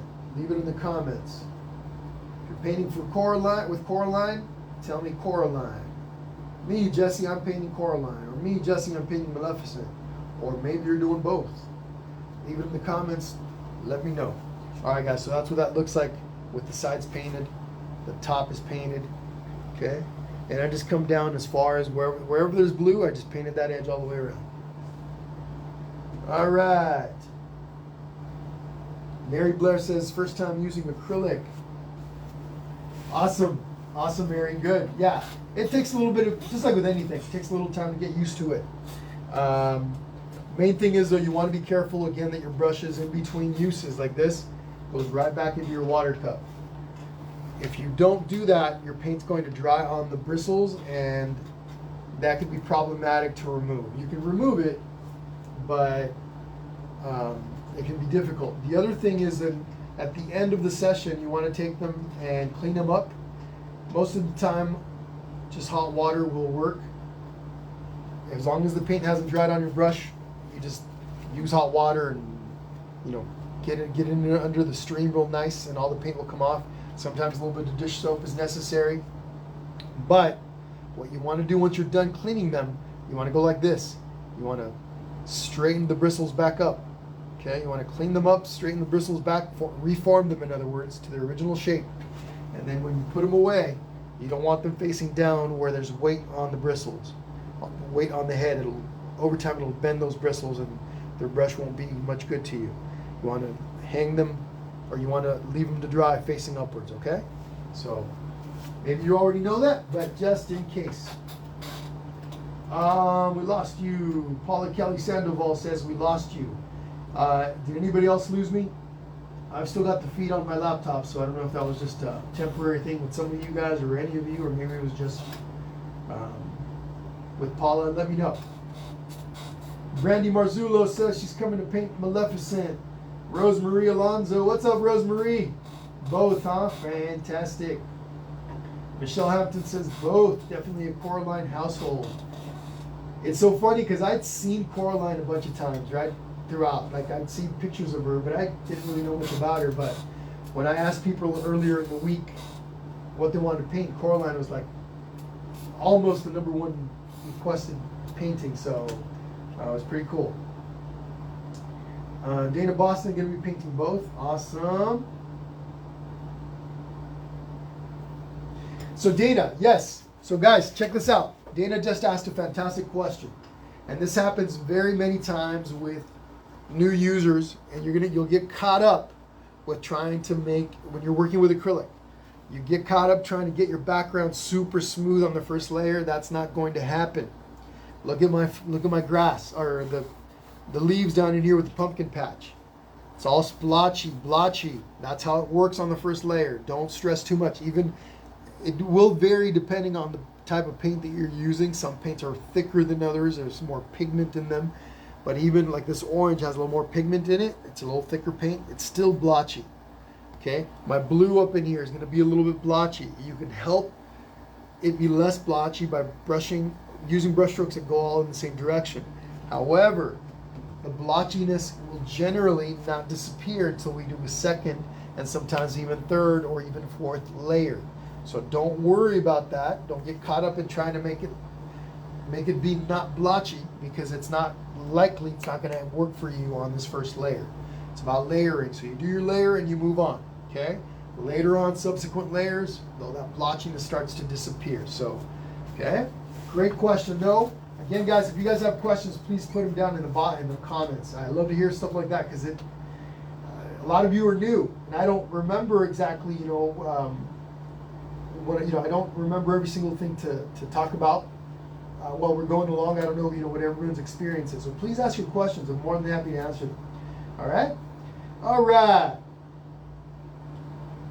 Deborah Fried Fischelman says, I want to paint Maleficent. Well, come on over, Deborah, tomorrow. Remember 5 p.m. Pacific time, so whatever your time zone is, when you on the event, when you click on that you're going, it'll change the time to reflect your time zone start. All right, guys. So background, we got our pumpkin patch, first layer of paint. Here's what we're going to do next. We're going to work on the pink on the faces. Okay, so if you don't have pink, but you have a little bit of red, a little bit of yellow, and a little bit of white, that's all you need to make a pinkish skin tone. Okay, so I'll show you guys in a second. You're going to be using a little more white than anything else, but you don't need a lot of pink. You don't need a lot of red or a lot of yellow. If you've got pink already and it's kind of a skin tone, cool. You can also use a touch of brown to tone down the pink if it's too bright of a pink that you create. But basically, it's a washed down pink, a washed out pink, and you wash it out with white that we're going to be working with. Again, a little bit of yellow, a little bit of red, and then a little bit more white. You guys will see what I'm talking about here in just a moment. So I know I've got pink in here somewhere, but I'm going to mix it. I'm going to mix my skin tone. A little bit of yellow. Okay, so I find a little spot on one of my plates, put a little yellow down in there. I got a little bit of red over here. I'm going to take a little bit of red. Red is really overpowering, so we don't need a whole lot. Okay, I mix the two together. And you'll have to, I'm not going to give you an exact ratio. That's not going to really help anyone. Just you're going to experiment a little bit. You're going to add more white than the other two colors. Slowly mix, mix, mix. Okay, and what you'll do, once you're done mixing your first attempt, you're going to go like this. You're going to grab it, you're going to put it up near your canvas and go, okay, does that look pink enough? I can come over and hold it near my original. Helps me out to do this. And it's pretty close. All you want is a really close skin tone color. If you want it more pink, then you add a little bit more red. If you want it a little less pink, you add a little bit more yellow. If you wanted a lighter color, then you would take a little bit of white and add that. Just do each step a little bit at a time. And you do want to mix enough. You want to mix more than you need so you don't run out and be in the middle of the process. Generally speaking, their skin tones are pretty close. And then again, if you want to tone down the brightness a little bit, you can use a touch of brown. I'm not going to do that right now. I'm just going to go ahead and continue with the color that I've got. Yellow, pink, and white. If you do happen to tone it down with a touch of brown, it is a slight touch. Now, I've got all these drawing marks on their faces, right? I drew in the eyes, I drew in the nose, I drew in the mouth. Here's what I'm going to do. I'm not too worried about covering up all those lines. I am going to cover them up. As long as I can still see them come through the paint, that's all I'm really worried about. Now this might even smear some of my pencil marks a little bit. Trying to just slightly work your way around, but you're going to undoubtedly touch some of the pencil marks and smear them a bit. Don't worry about that too much. Try to avoid them as much as you can or barely touch them. Use a smaller brush if you need to. I'm using my little 1/4-inch brush. Just going through, and I'm noticing when I have it like this, it's a little too yellow. So the next time I come back around and add another layer over this, because we're going to layer this, I'm going to use a little bit more red in my paint. I could switch it out right now, but again, this is only my first layer, so I'm worried about that. And then when you do this, don't forget the neck. A little bit of the neck popping out. Don't forget the ears. Same thing as with everything else. First layer, it's going to be transparent. It's going to be blotchy. Don't worry about it. Do Lucy's face, and then come over and then do Linus. Same thing.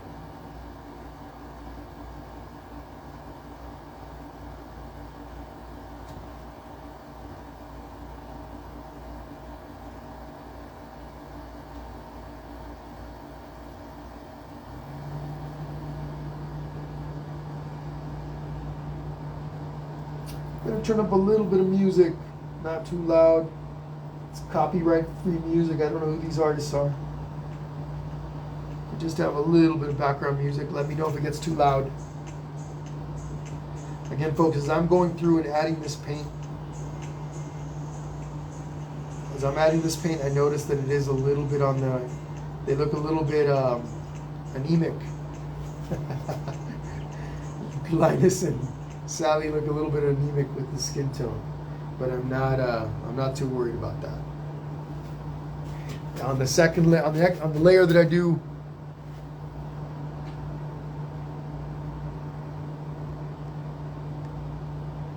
whoops, wanted to make sure my feed was still good. On the next layer of paint, I'll make it a little bit more pink. Excuse me while I cross in front of.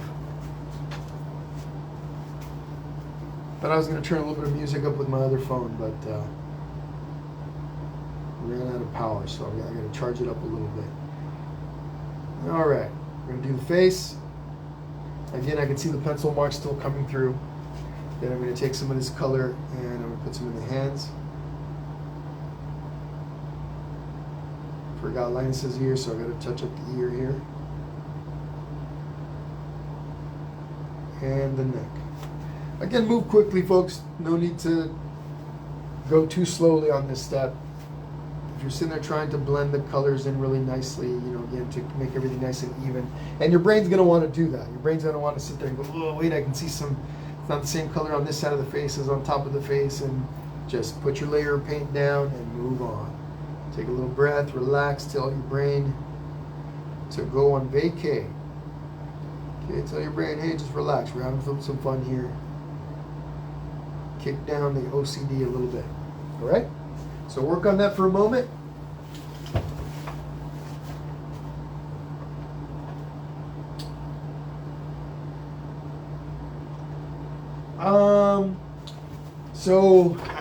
So I'm seeing that I looked a little pixelated. Hopefully that went away. My camera looks okay. It was probably something to do with the internet, possibly. So check again, guys. Hopefully it cleared up. I'm seeing a couple of comments from Donna and Tina saying that my camera looked a little pixelated. I think I noticed it on my laptop too. Hopefully that, and I don't see it anymore on the laptop, so.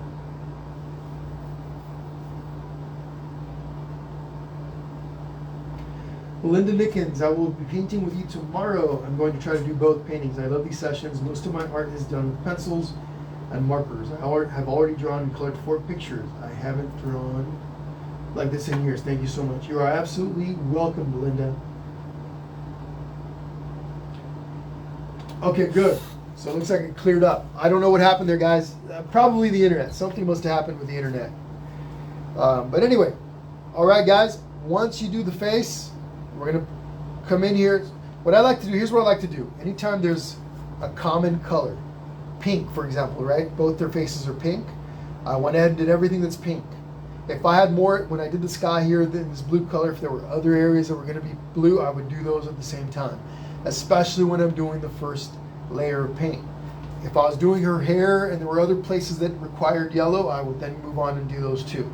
Okay, we try to do light colors together. It makes painting a little more efficient, a little bit easier to do everything. It's easier to do everything at one time, but it requires the same color. What I'm going to do next is I'm going to come in and paint Linus's mouth. I've got a little bit of red that I mixed in with a little bit of black. Can also work with a little bit of brown, and then we're just going to put that in there. Actually, I apologize. First I'm going to do his shirt red. Then I'm going to take that same red, mix it with a little bit of black, and then we're going to do his mouth. Okay? Light colors first, or primary colors first, and then we do the mixing. So since I'm going to be working both red for his mouth and his shirt, I'll do the primary red in his shirt, and then I add a little bit of that dark brown or black to do the mouth. Okay? So I'm using my little 1/4-inch brush. I just take a little bit of red. It's already on my plate. I can find a little spot for it, like over here. Actually, whoops, nope. I'm jumping ahead to the mouth. Straight red, come over in here. Now most of my pencil lines for his stripes are going to get lost. I can still see them coming through. If they get completely lost on yours, don't worry. You can always add those later, right? Stripes are pretty basic. Again, my red is blotchy. Transparent, no big deal. Nothing wrong with that. Okay? So nothing fancy, right?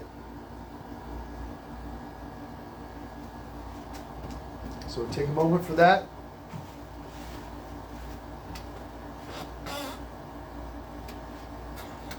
Thank you, Donna. Looks good. Yeah, fantastic. Thank you guys for the feedback.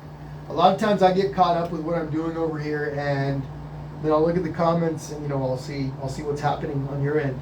So please let me know, keep me informed. And then I do appreciate a lot of you guys go on and answer other people's questions when there's newer people on. They'll ask a question that you guys already know the answer to. I totally appreciate that you guys step in and answer. I don't always catch those. So thank you guys so much for those of you that do step in and do all that stuff. Okay, that's what this is about. We interact, we have fun. That's part of what's cool with these live sessions. You guys could all say, Jesse, I'll catch the recorded version, right? But I think these are so much more fun. Speaking for myself, I enjoy these a lot more, with the interaction and stuff like that. But of course, for those of you that can't paint with me, when I do the lives, you guys are absolutely welcome to go and do the, check out the recorded session. All right, I'm going to take a little bit of black,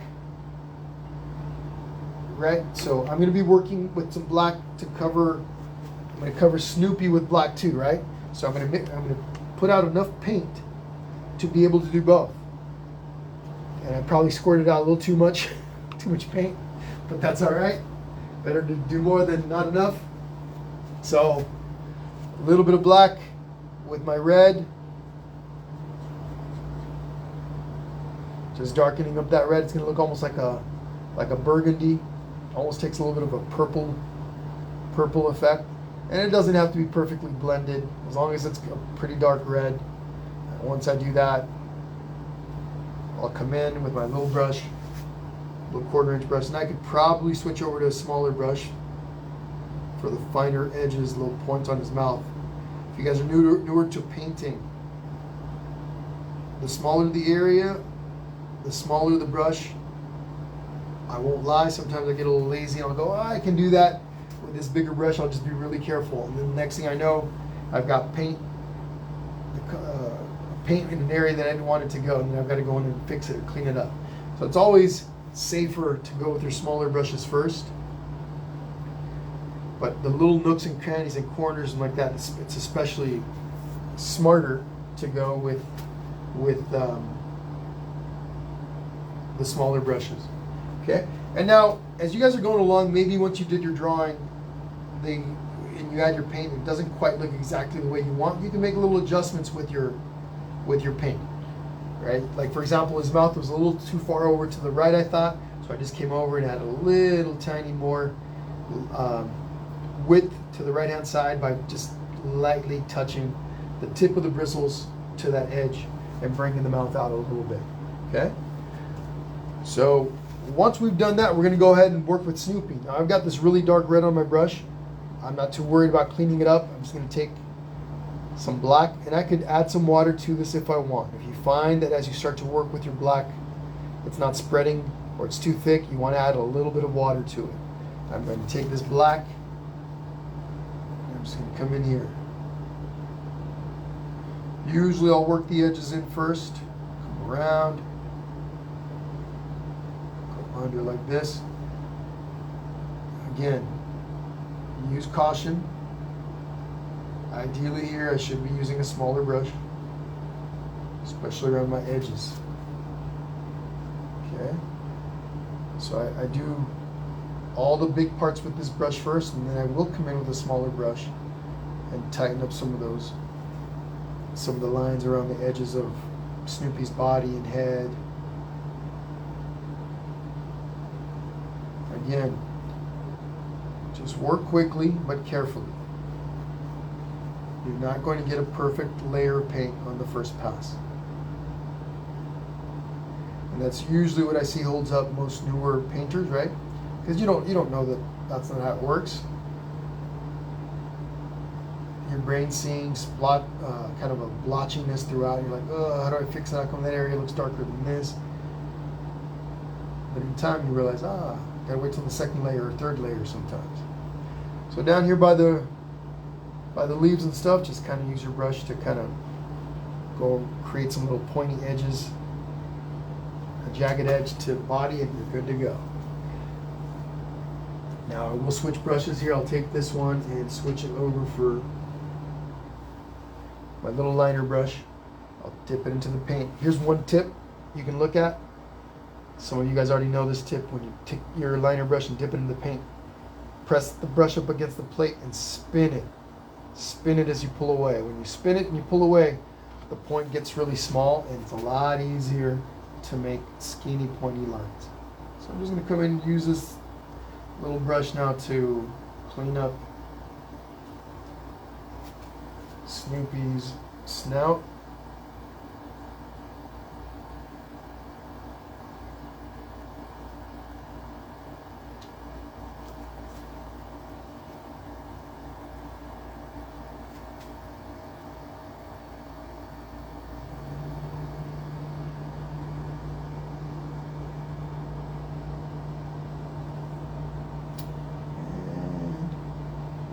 Just like that. All right. So work on that for a little bit as I work my music in. I think I am. At least I think I'm gonna get some music going.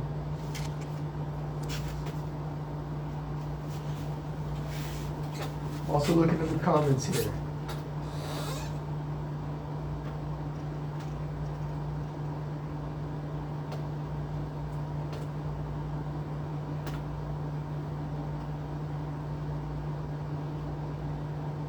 Those are all things that I can correct as I go.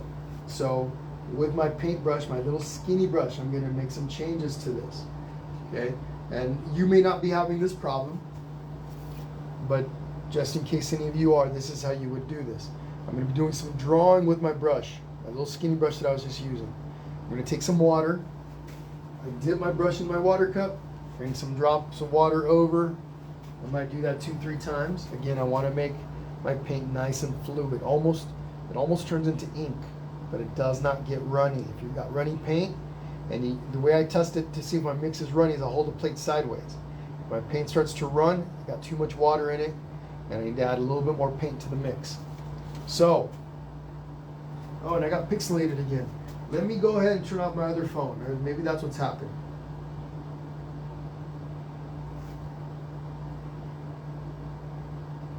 Okay. Whoops. Power off. Let's try that.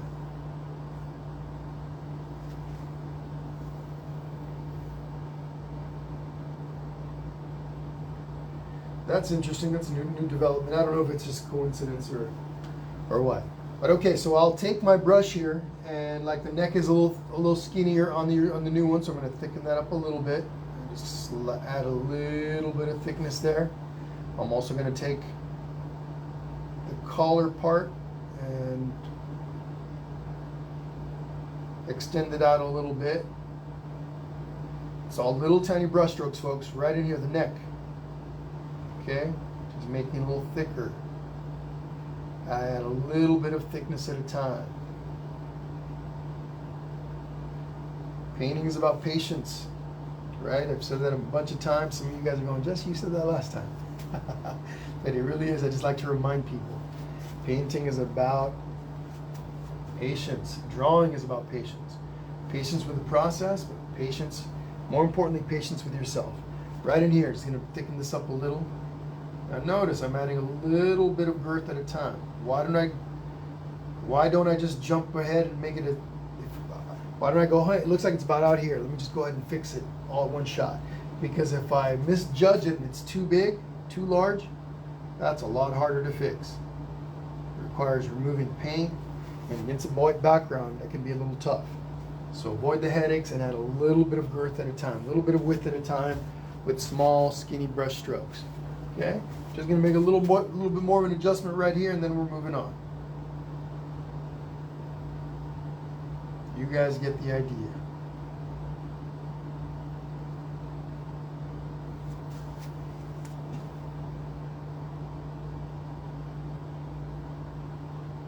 Who knows? I think maybe the majority of you are using the template, and I'm doing this to. Maybe all of you are going, Jesse, but we all have the template. Anyway, okay, cool. So we could go in and start adding some leaves in here. So let's go ahead and do that since we've got some black.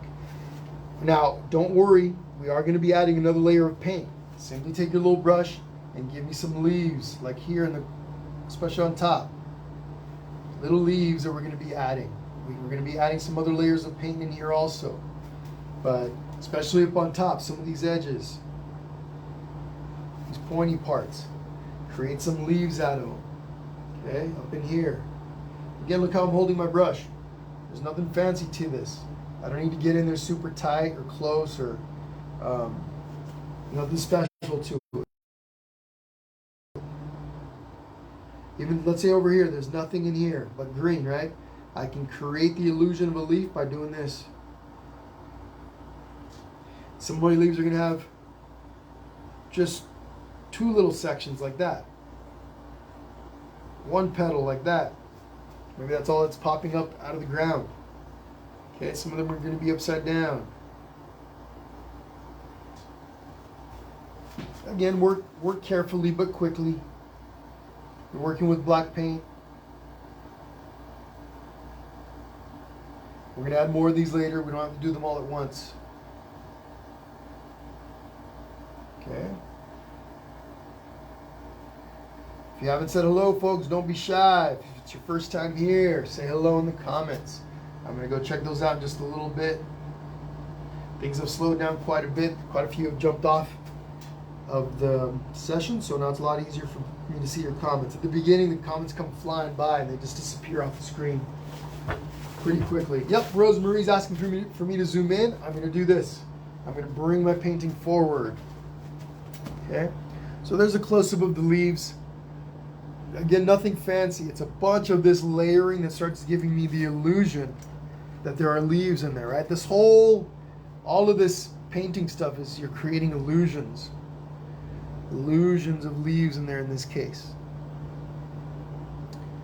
Illusions of objects with brush strokes and paint. Okay. Again, just the tip of the bristles on my brush. Find a few of these around the bottom edges of some of your pumpkins. Again, some have 2 leaves, some have 3 leaves, some can have 4. You're not going to see the entire leaf, right, in all cases, because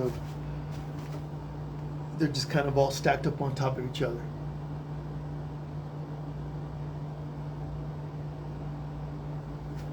Now I'm going to bring the original into view so you guys can see what eventually it starts to look like when we start adding some of the darker colors and some of the brighter colors in there, okay? But right now we're just adding in the outlines. All right. Fantastic, Tammy.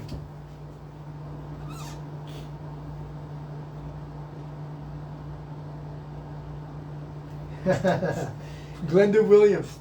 Yes. So here's Glenda's comment, guys. She says, "Hi Jesse, first time and drawing. This is killing my perfectionist human. Laugh my Ellen Mayo. We'll say that. Gonna keep up. Please do. Do your best. Do your best. That is exactly what happens often. That is absolutely a very common occurrence. Your brain is going, no, especially if you're a little bit more of a perfectionist. You want every single line and everything to be perfect. You got to try to do your best to kind of shut that off a little bit. Have fun with it. And then the other thing, know this. Let's say in the end you go, hey, I wasn't too happy with it, but I'm going to give it a shot again. I'm going to try it again. You're welcome to come on back and do it again. But this is practice. This is partly for fun. And just try to turn off that part of your brain as much as you can. Tell it to lay off for a bit. Go on vacay. But that's a very common thing. Very, very common. I learned a long time ago, I had to shut that off. Otherwise, it can really reduce how much fun I have. I've been drawing since I was a kid. I've been drawing since I was really, really small. One of my, pastimes as a 3, 4, 5-year-old was drawing. I would take comic books and things like that and just kind of recreate as much of them as I can, as much as a 3 or 4-year-old can. But through practice and everything, you get better. You will get better. But yes, that is one of the keys. Removing that from your brain, trying to reduce it a bit.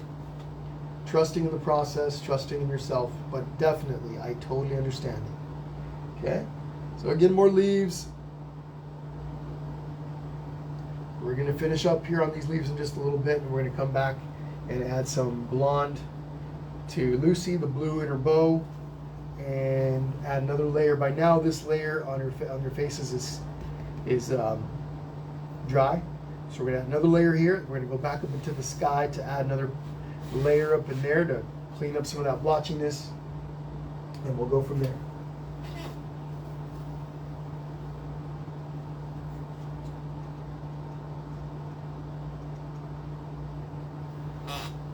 But absolutely, guys and gals, it's all about the process. It's patience. Patience is very important. But definitely it can be frustrating. Okay.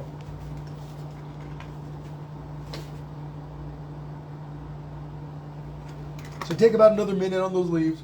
You don't have to have all of the leaves that you're going to have.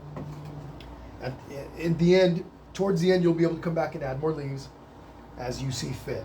Okay, as your eyes and brain tell you, okay, it's starting to look like a pumpkin patch. Here's what I got to do here. Here's what I got to do there. But again, don't worry about it too much. We're going to go back to this in a bit. Okay, so what I want you guys to do is get one of your smaller brushes, grab a little bit of yellow.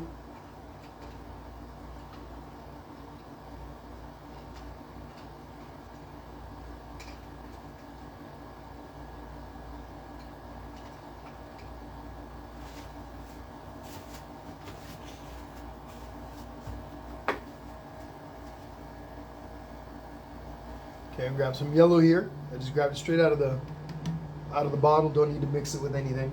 That's going to come in here. Now here on my yellow is really transparent, and especially on the edges of her hair, you're going to be able to see those pencil marks on her face. The very last thing that we're going to be doing with a little bit of black is outlining everything, or most everything. And that's where those pencil marks are going to disappear, because you're going to be covering those up with black. So don't worry about, hey, I can see my pencil marks, I don't want to see my pencil marks, we're going to cover those up. So just go through, give Sally a little bit of blonde hair with some yellow paint.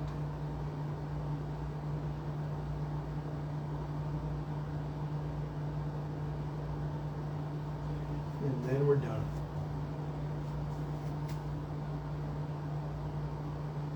If you guys get a little tired, if you guys get a little frustrated or fall too far behind, or you simply, something comes up and you can't continue, again, just want to remind you, come on back. Tomorrow, later tonight, when you're all, everything's quiet, and you can continue wherever you left off, or maybe you want to start it all over, who knows. But the video, and as all my other videos, can be found under the live tab on the main page at the top. There's a tab that says live, click on that, and you'll see all my past videos. You can always go back and do any of them. Okay? So there we go, a little bit of blonde hair. We don't have anything else to add yellow to, so that's it for our yellow. We might come back and do another layer over it. We'll see. So far, this layer of yellow is looking pretty good, but for some of you, it might require a second layer. Okay, so work on that for a little bit. We're going to be mixing another batch of pink here to do the face. At least I am. This time, I want to add a little bit more red to my mixture to make it more of a reddish tone, a warmer tone to the skin.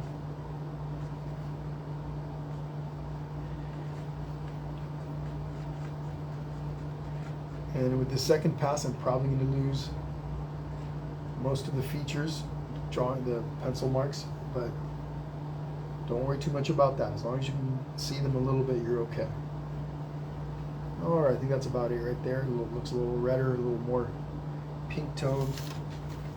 Just gonna come in here. There we go, much better. And even a little touch of more red will do the trick. Now I put down in the when I did this event, and it asked me for the time frame, I put 2 hours. You know, but we might be here 2 hours and 45 minutes. I know it's a long time, but time does fly. We've already been at this almost 2 hours, right? Because the intro at the beginning, things were a little slower at the beginning because I was caught trying to figure out what's happening with the comments, but not by a lot. We might be behind like 10 minutes or something. All right.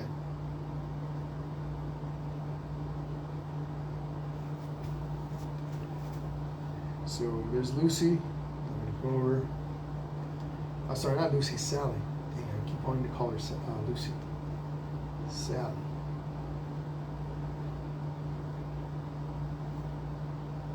What's Sally's last name? Can anyone tell me? I think it's Sally Van Pelt. Or is that Lucy Van Pelt? Who knows their Peanuts trivia?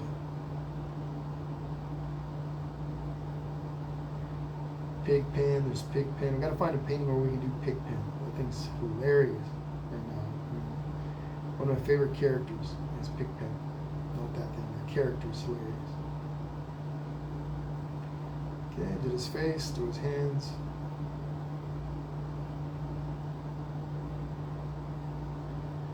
There we go. All right. Take a moment to do that and we look at the comments, see what we've got.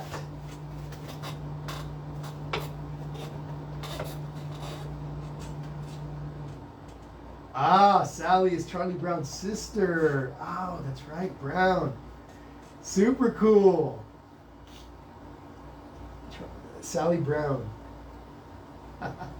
So then there's a Lucy Van Pelt, and she is, whose sister is she? She's, oh gosh.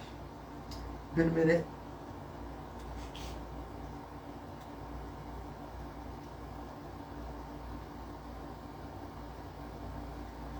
Amy Dusenberry says, I got him freehand. Awesome. Roni Sharia says, this is fun. Good. Glad you're having fun. Mary Blair, I've been drawing since I was a kid also. Awesome, awesome. Yep. Just like with everything else, practice does make you better. The process can be frustrating, absolutely. But if you love it, you're going to want to do it. Just keep at it. Okay. So about another 30 seconds, folks. And we're going to come in and do another layer over the sky. Okay? I could always tell you guys, hey, do another layer on your own at the end when we're all done. We got a little bit of time. I don't want to get too far behind. We're going to do another layer up in here just so I can show you guys, especially some of you newer folk working with acrylic, that when you do another layer is when it starts to get more even toned. Now, for some of you, depending on your paint, the type of paint that you're using, you might have to do a third layer, okay? I don't think I'm going to get a chance to do a third layer on mine. It might need it, but I'm not too worried about that. What I want you guys to see on this next step is as you add that second layer of paint over the top, it will start to it'll start to look nicer. It'll start to look more even in color. What I like to do on my second layer is I'll add a little bit of water to my paint. So I'm going to grab more of this dark blue that I've got for that sky. I'm going to dip my big brush. Whoops, I got some black in this one, so I got to remove it. Just taking my brush and swirling it around in the water cup to clean it up a bit. Now I'm going to take some of this water, hopefully you guys can see it. I'm letting some of this paint drip, some of the water drip onto my paint. I'm going to do that a few times because this is a lot of paint that I'm going to be using for that sky.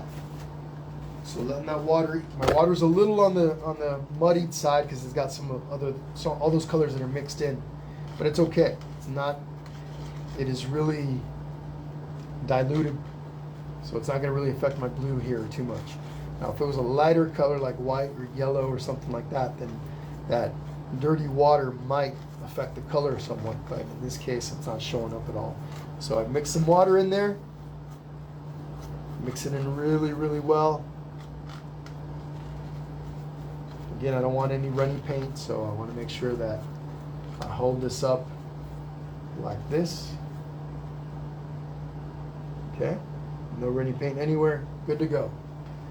So I'll do my outlining first.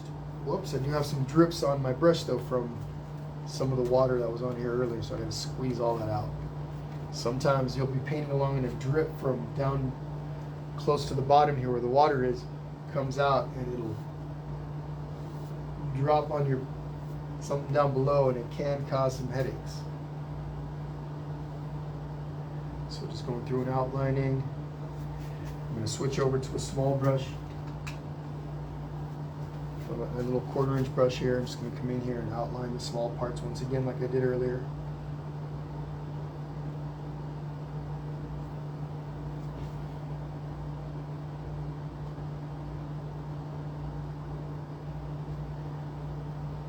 Last week we had a huge turnout for the Jack and Sally painting.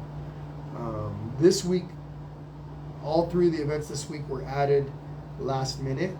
I wasn't planning on having, I knew I was going to have something, but I just didn't know what, and the month has been crazy. I don't know how many events I've had this month. It's been a crazy busy month. So I decided last minute to add them. And so don't get a lot of time to promote. And the longer you're able to promote, the better your turnout is. Even if it's a really popular theme, it does require.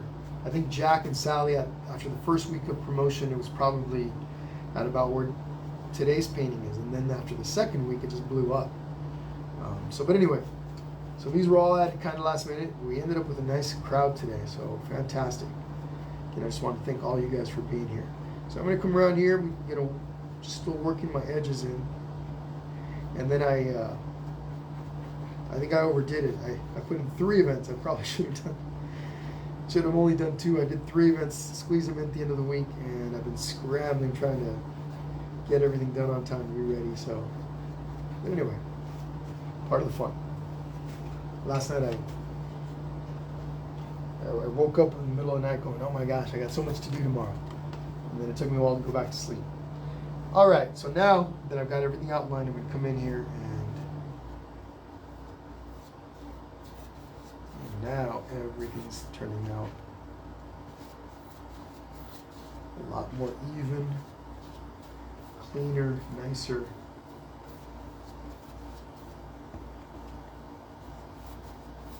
And again, long brush strokes gives you a smoother, cleaner finish. Not always what's preferred, it just depends on your taste. If I want to do this, I can go in different directions. Gives me a choppier finish, but it will work just as well. Tomorrow when we do the Coraline painting, that's the type of brush stroke that I'm going to be using. Just a preference. Again, long, smooth strokes gives you a cleaner finish overall, more even. There we go.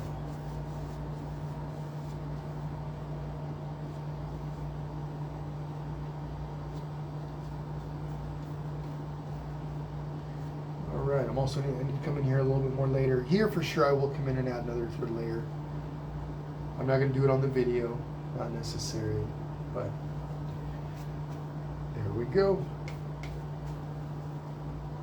Take my brush, put it back in my water cup. Just a little reminder, if any of you are new to the acrylic painting, take your brush, put it back into your water cup so it does not, they don't dry out on you. All right. Touch up with blue below Snoopy. Let's see, below Snoopy, a little bit of blue. Oh, maybe yes, over here. Thank you, Janet. Fantastic. Yes, so over here where the moon comes around. Yep. Thank you so much.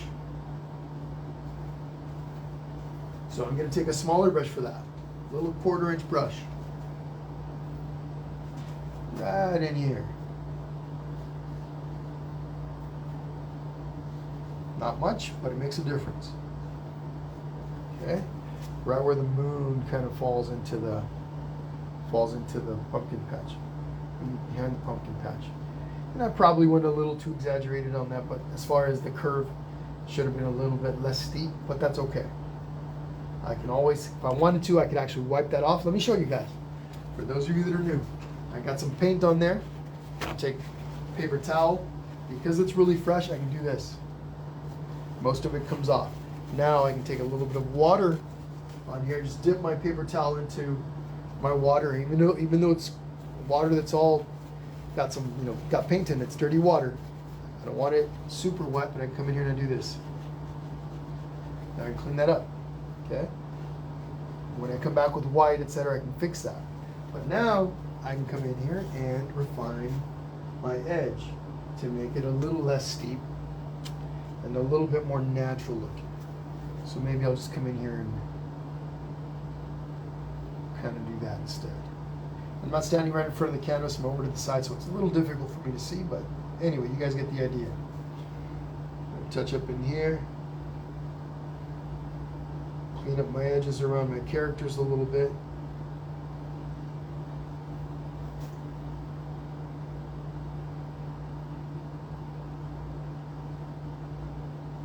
There we go. Underneath Linus too. Right in here.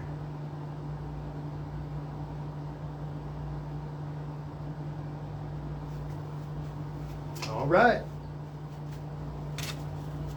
So next we're going to come in here and we're going to start adding some detail to the faces, and we're going to start outlining some stuff. Usually the outlining is very, very last, but we're going to come in and outline while some of you guys still have some wet, these, when I created the flowers, I can see some, not the flowers, but the leaves. Some of these are still a little bit wet. We want to let those fully dry before we go back in there. Okay, so we're going to start doing outlining on the bodies and the faces. All right, 1 minute, guys. BJ Carey, hello from Kentucky. Thanks, Jesse, for doing this. This is so relaxing. My pleasure, BJ. Thank you for being here. Thank you, thank you. And Janet, just want to say thank you for reminding me about that blue over there. Yeah, a lot of times I miss little steps. Michelle Hampton says, Tristan thinks this is fun. Awesome. Hi, Tristan.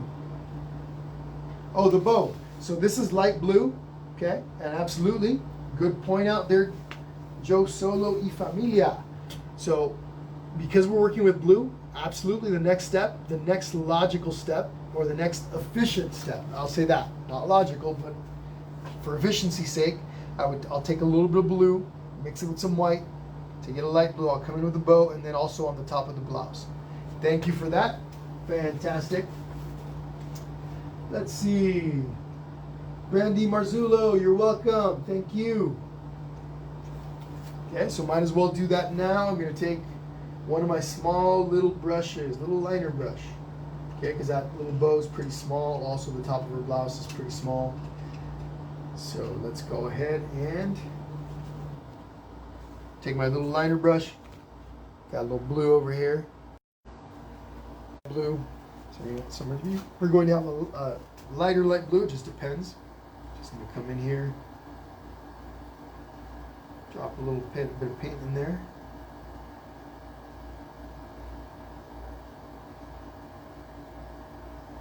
There we go. And then on the top of Sally's blouse. Sally Brown. Too funny. I remember as a kid always going, what the heck are the parents saying? What is that, right? I always wanted to understand what the parents were telling the kids. With their wah wah wah wah wah wah wah wah. Gonna have to catch up on some reruns of Charlie Brown and the Peanuts. Okay, a little bit of blue in there, a little bit of blue on the bow. There's little dots in there. You could do those in dark blue if you wanted to, or you can do those in black. I did those in black on the original. I'm going to stick to that. But if you wanted to do them in dark blue, you could.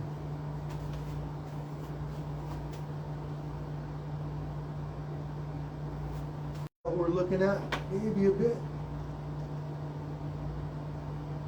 Oh, live video interrupted. What happened here? What happened here? So I'm getting a live video interrupted. Not sure why. Looks like I can still see it on my...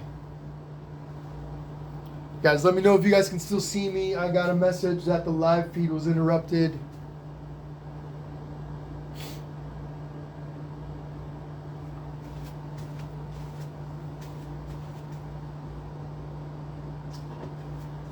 Looks like something's happening with the internet, folks.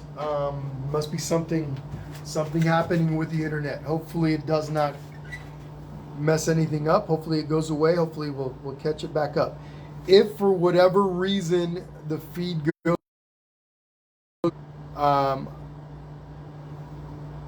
if for whatever reason the feed goes away, folks, I will continue. Simply refresh your screens and then come back. Glenda Williams says trivia. Okay, it comes back again. All right. Woo. Yeah, not sure what's happening. Something with the internet. Something's happening with the internet. Bummer. Technical difficulties.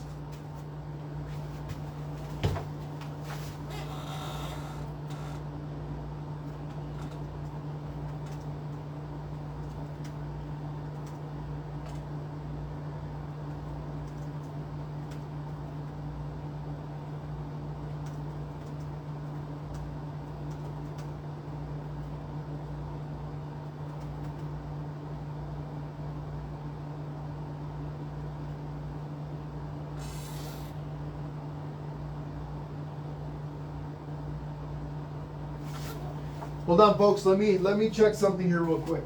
We'll continue, but let me check something.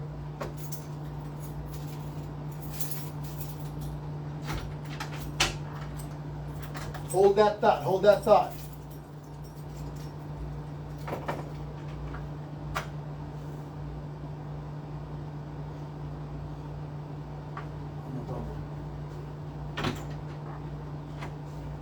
Okay, looks like it came back.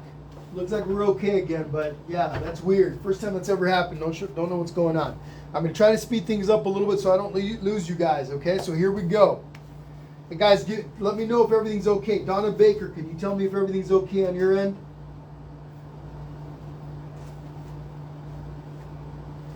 I am not sure quite exactly what's happening, but I think it's the internet.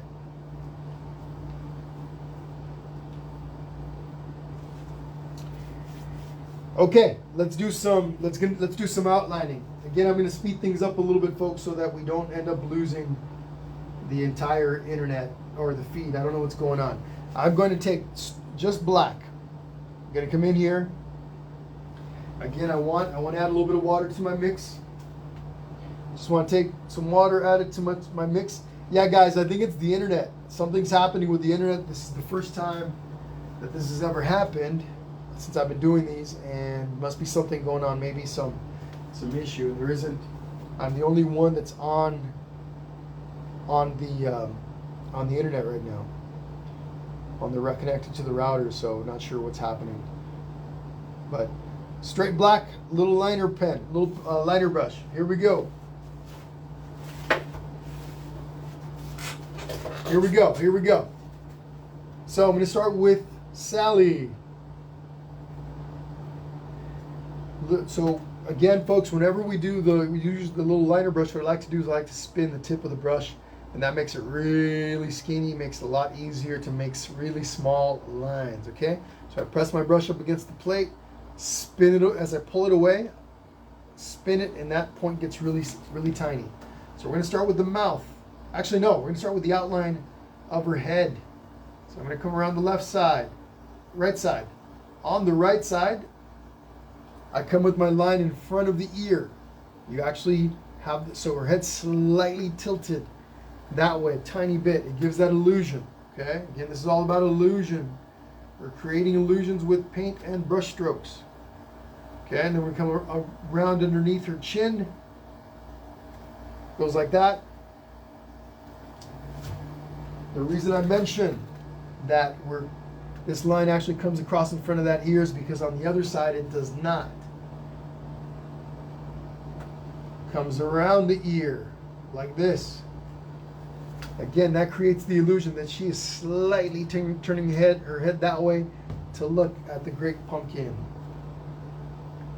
Okay, from there, I'm going to go and outline her hair. If you guys are having any problems getting that paint to spread across your canvas, should be as nice and easy as I'm doing it. You need to add a little tiny bit of water to your mix. Okay, the more water will do half the work for you. Just don't add so much that you get too thin of paint or runny paint, right? But water is your friend. It will actually do a lot of the work for you.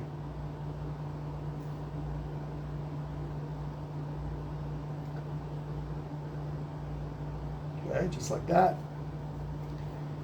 I'm gonna outline the right ear. Sorry, her left ear to the right of us. Do the little lines in her hair. And this is a bit random. I'm not following the same steps or the order that I did originally when I drew her. This isn't as important. We're just making sure that we're not missing anything. A little one down here. Those aren't as important.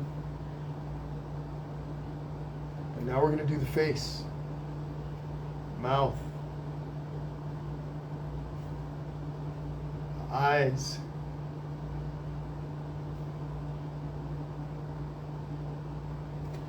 So with all these little steps here, folks, if you start to fall behind, just jump ahead whenever I move away, jump ahead. These are all steps you can always add later. Okay? So her nose. Okay, the little areas around her face. Once I'm done with outlining all the face, I'm going to give you guys a little time to catch up. Okay? Her little eyebrows. Now Sally's looking like Sally. It's all these little tiny touch-ups, little tiny details, folks, little tiny things that make things stand out.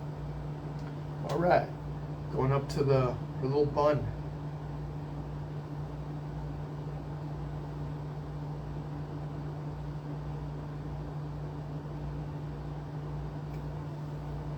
Don't forget, folks, please send me pictures of your stuff when you're all done.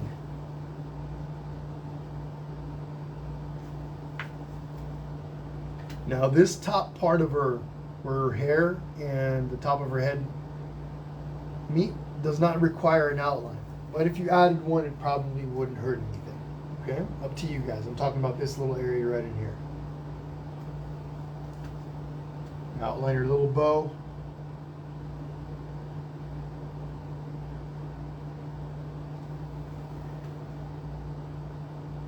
Giving that some little dots.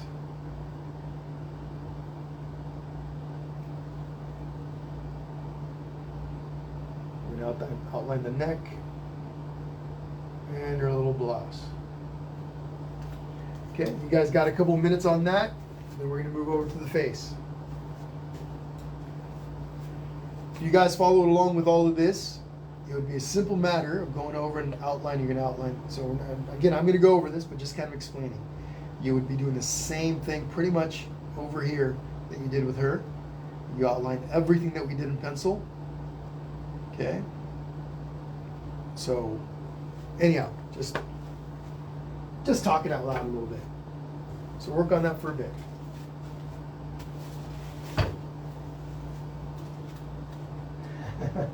Rosemary Alonso says my Sally had a bad makeup artist. All right, guys. It looks like I'm no longer pixelated on my end, so hopefully you guys are experiencing no problems on your end.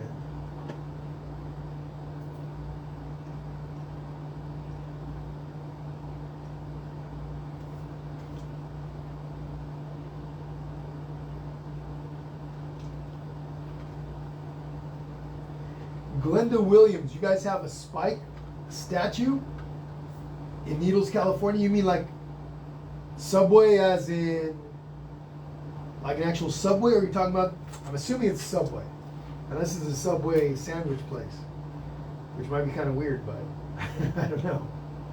Let me know. Charles Schultz went to school in Needles, California in 2nd grade and loved it here, so when his characters were created, he gave a tribute to Needles. Awesome. Didn't know that.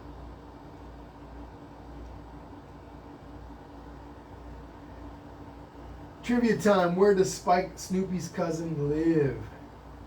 So that would be Needles, California. Alright guys, going through those comments right now.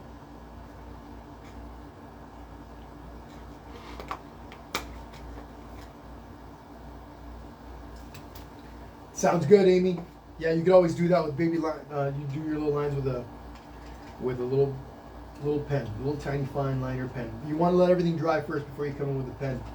Otherwise, the paint will clog up the wet paint can clog up your pen. Okay, here we go. Let's continue with those lines. We're going over to Linus. I actually debated taking Sally out and putting Charlie in there, but then I was like, ooh, that's blasphemy. That wouldn't have been, I suppose some people would have enjoyed that, but it just didn't feel right to take Sally out to bring Charlie in,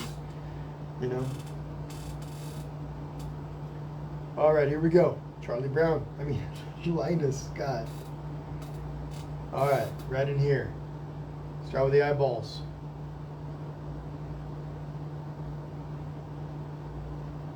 Tell you guys what. We're going to stop the outlining for Linus. It's all pretty self-explanatory. We're going to come in and do some work down in here in the pumpkin patch. Okay? So I'm going to take some green here. The green that I used originally, right? I'm going to take some of that, my little 1/4 inch brush or 1/8 inch. I have a little 1/8 inch brush that I have not used yet with you guys. A little tiny brush, a little flat brush that I want to use for this. I'm going to take some of my green. Now watch what I do here. I'm going to be selective with the same color green that I used originally. But when I layer it a second time, it's going to get more of an even color, an even finish. I'm going to come through and on some of these leaves, not all of them, a few of them, I'm just going to come in and add some of this color in there. Now I can also come in where there are no leaves and add some color. Okay, we're going to do this for a little bit. Then I'm going to darken up the color with a little bit of black or some brown. And we're going to do the same thing. We're just adding different shades of this color in over our leaves, or little pumpkin, the green parts of our pumpkin patch. A little bit random, folks. This isn't anything super important. It's not like I'm sitting here going, okay, I got to go here and then 5 inches over here. Just take a few spots, a few of these leaves, and just do that. Okay.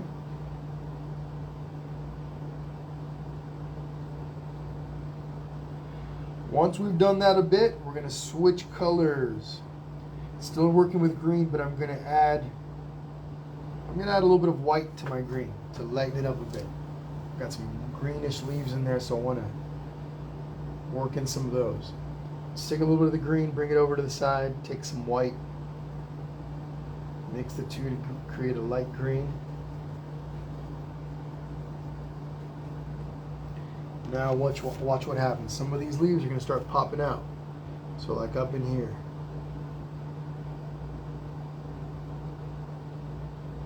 Okay. Maybe this one in here. Over here. And here. Again, there's a randomness to this. Maybe I'll do it this one. Pick a few leaves and just lighten them up. And then also in areas that you don't have any defined leaves, you can just come in and pop a few in there. They don't all have to be outlined in black.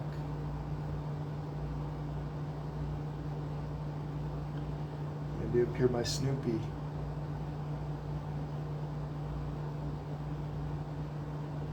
Some of them are sideways, some of them are upside down.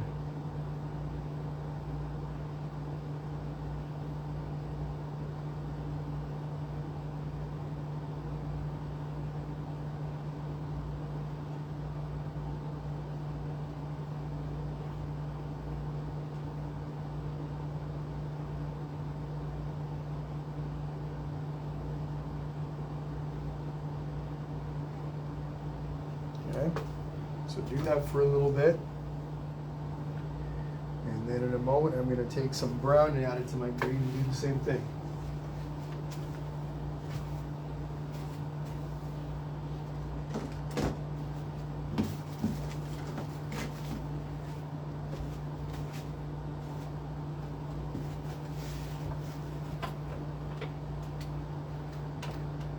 All right, Lillian, you are absolutely welcome. Have yourself a good night, okay? Thank you for joining in today. I know this one ended up being quite a bit longer than expected, but it's okay. Again, I'm not worried about it. I will be painting for at least another, actually, no more than 30 more minutes. Okay? So I'm gonna get you guys to the point where you guys, we're probably not gonna get the painting completely done, but we're gonna get really close. And the final steps, you guys will be able to do them on your own, because I'll explain it all out. But it won't be anything that you won't be able to do on your own. Okay? So I'm going to take a little bit of brown paint, just bring it over to the side, mix it in with my green to make a darker shading of this green color. Doesn't have to be too much darker; it can just be a little darker. I'm going to take a little bit of water. That brown paint that I just used is really thick, so I'm going to take a little bit of water, mix it in. This time I'm taking a slightly larger brush. I'm using my little 1/4 inch brush. And then I'm going to come in here, and again, I'm being selective. I'm finding some leaves that I want to add this color to.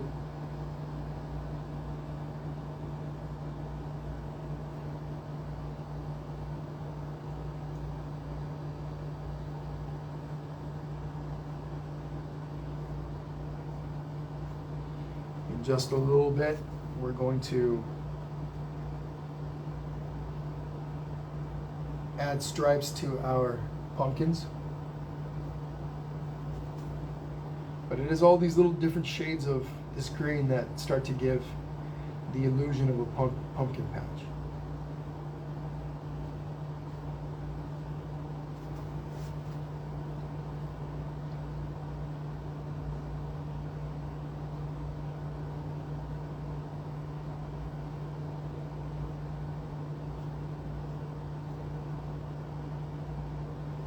And you guys notice some of these leaves overlap my pumpkins, right? On the front, a couple of them have them over the top.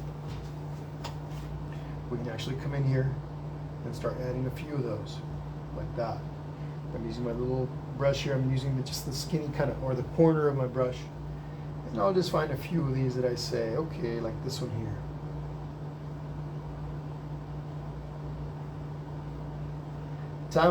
Time flies when you're having fun, when you're creating, when you're painting. Time flies. Okay, there we go.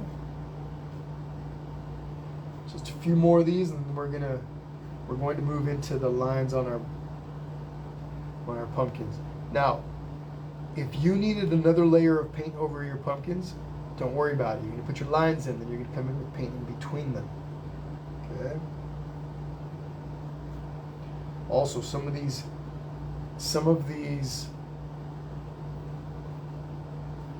leaves that we're putting in right now, where you can always come back later and add some outlines around some of them.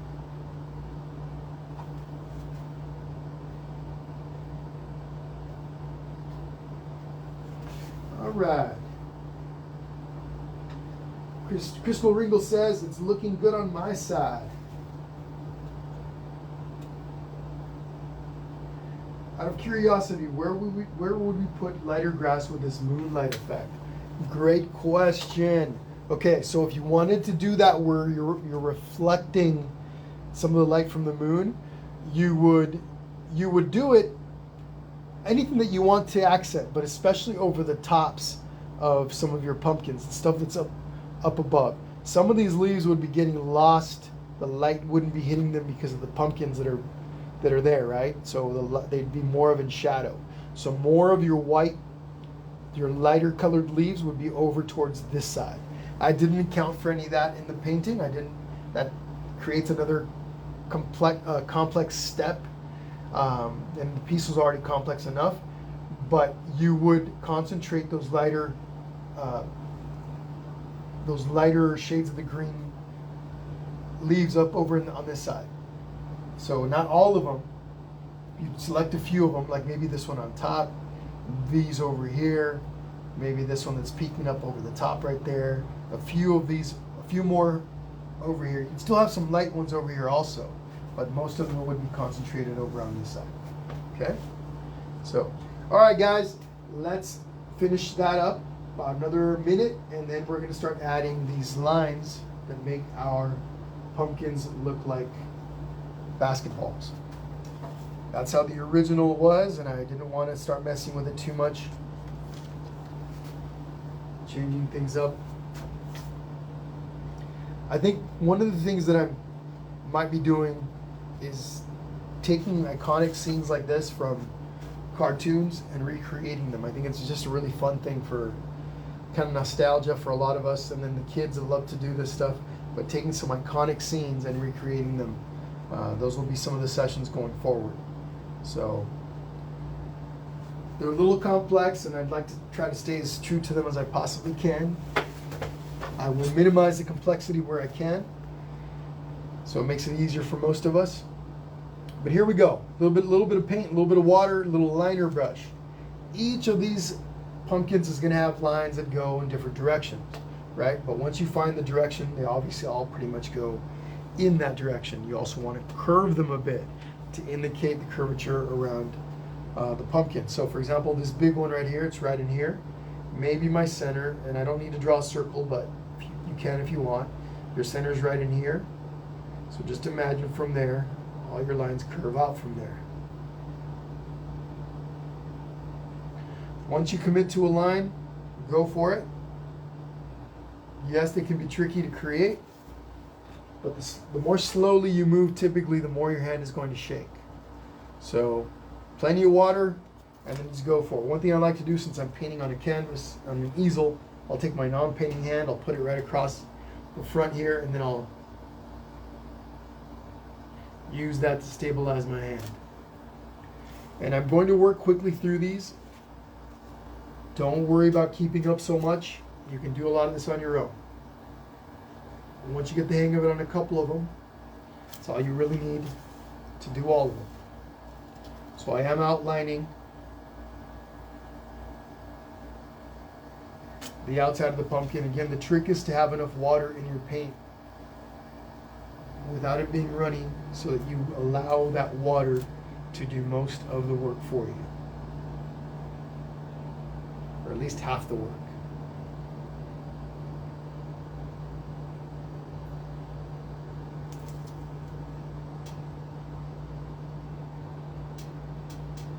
There we go.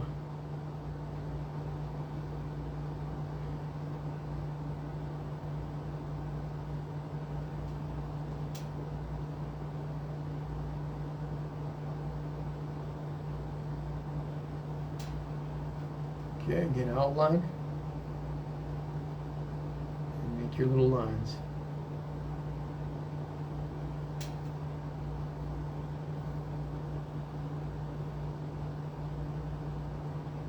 Okay, let's see. I'm going to make these.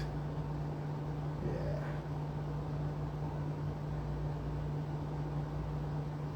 And not all of your lines have to be super prominent. They could be really small and faint.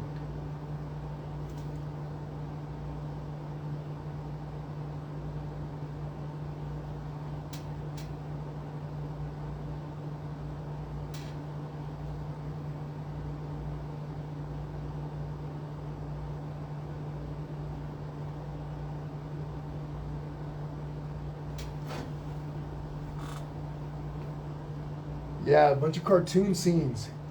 It's kind of what I'm thinking of. Again, iconic scenes that just resonate. Maybe we'll do something like that once a month.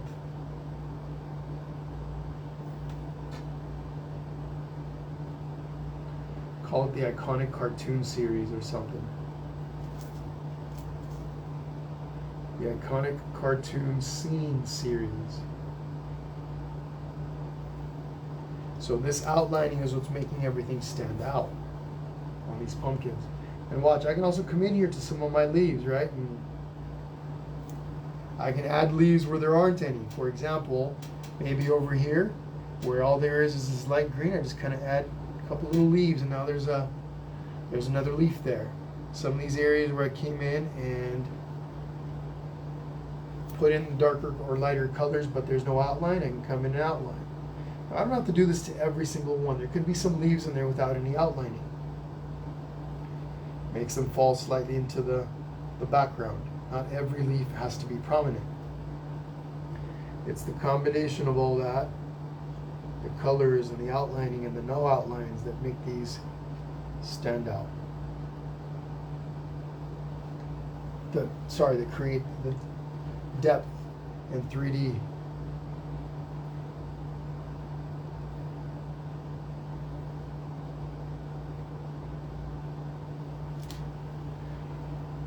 All right, everyone, work on that for a little bit.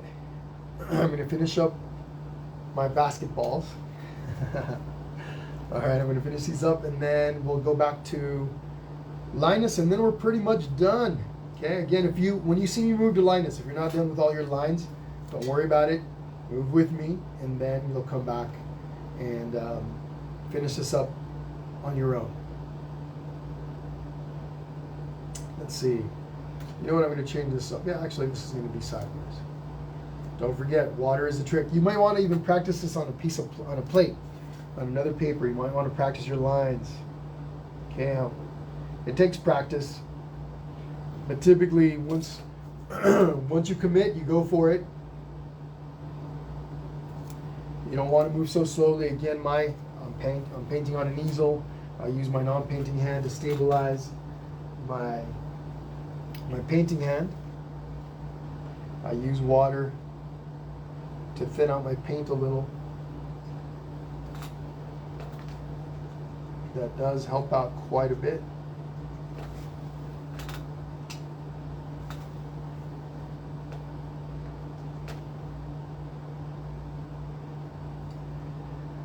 Debbie DeYoung, yes. So again, guys, in case anybody doesn't know, this video after the live session is over, you're going to be going to the Painting with Jesse page. You go up to the live tab at the top. There's a tab that says live. You click on that, and you're going to see all of the previous sessions, including this one.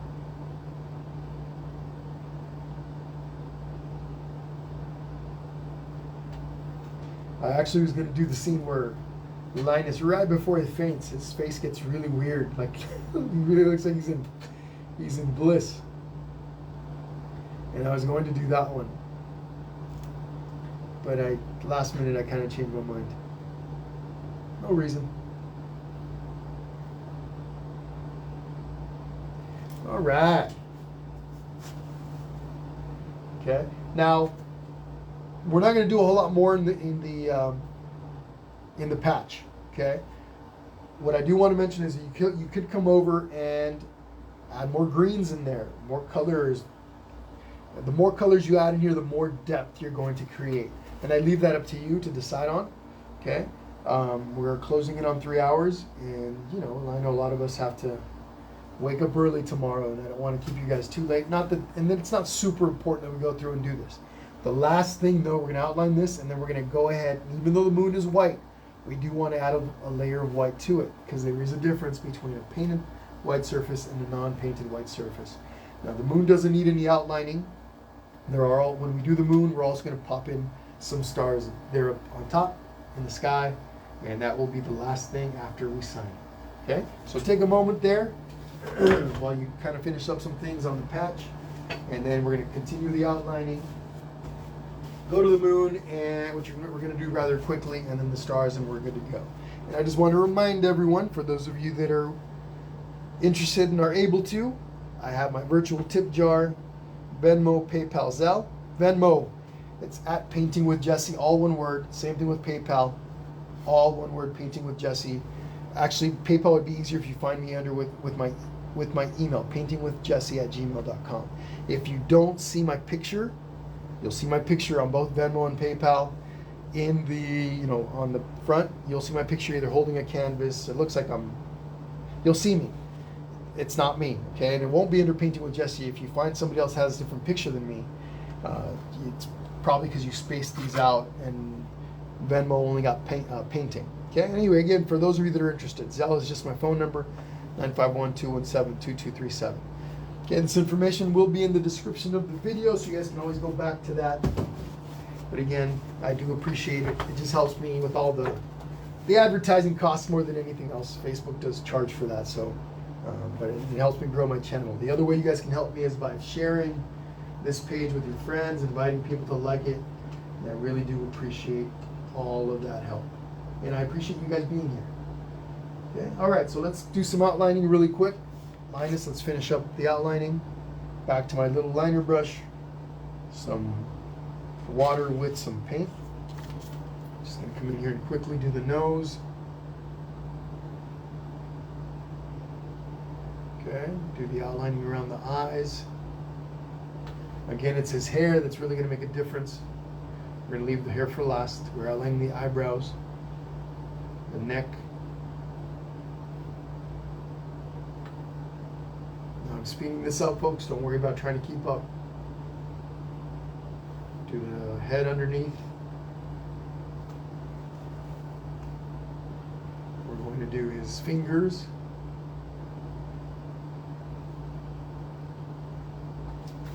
His little hands. So let's see if I've got a better liner brush over here. I think I do. There we go. I had to switch liner brushes. That one that I had there wasn't working so well for me. Brush selection, very important. So again, his little fingers. Come around his little hand.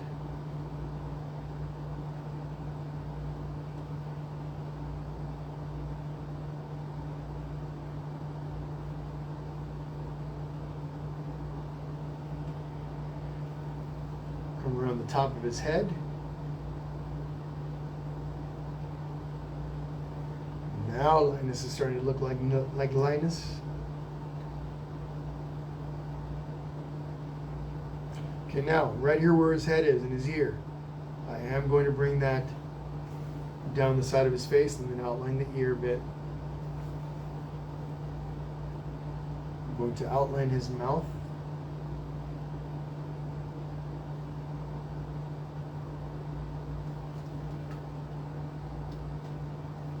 Thank you, Mary. Fantastic. Yeah, we got his hair to do.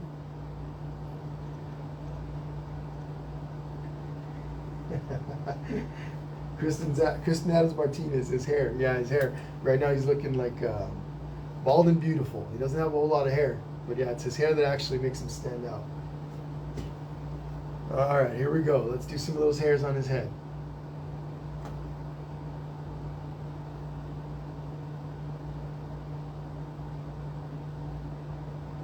Not Linus without the hair.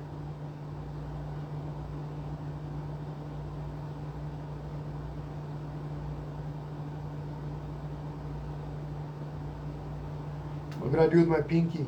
Put it up against the canvas, stabilizes my hand. Makes it easier for me to make skinny pencil lines, skinny lines. Some of his little hairs are sticking out to the side. I probably made that one a little thicker than I wanted, but that's okay. Still works. Make some of the hairs down towards the front. Got some little hairs that come across the front of his head. He looks a little more disheveled over here. Alright. Got these little hairs that stick out over here.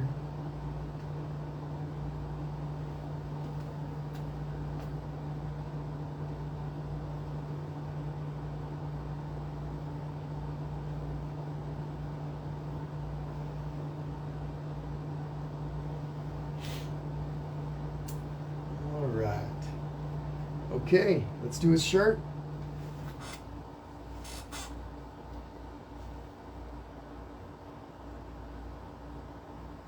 Just a quick little outline around his neck and shoulders.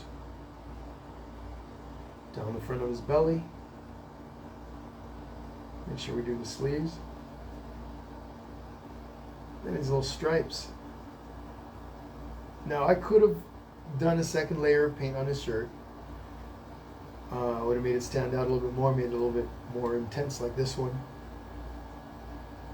But it's okay.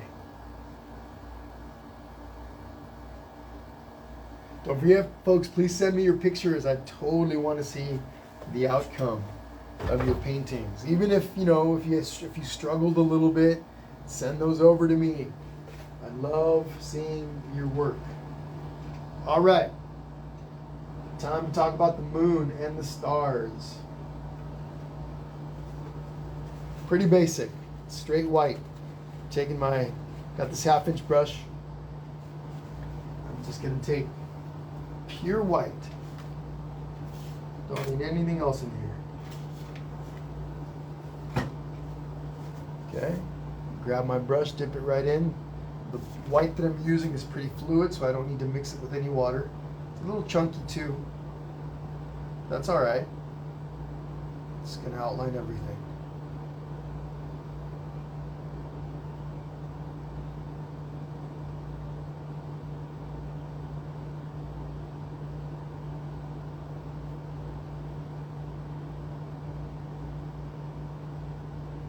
When I do the stars, I'm just going to use the tip of my brushes, my little tiny liner brush, or I can also use I'll take one of the smaller brushes and use the back end.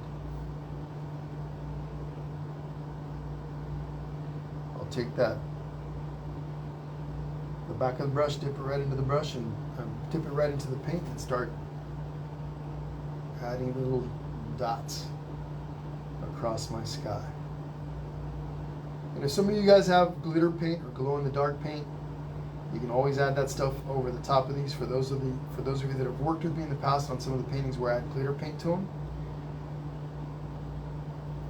you guys already know you want to wait till your paint is completely dried before you add it. Or at least I find that's the best way of doing it. Otherwise your wet paint will mix in with your glitter paint and your glitter won't be as shiny. Alright, there we go. Fantastic. Take my brush here. I'm going to put it back into my water cup, and then I'm going to take one of my liner brushes. This one has a lot of black in it, so I want to clean it up.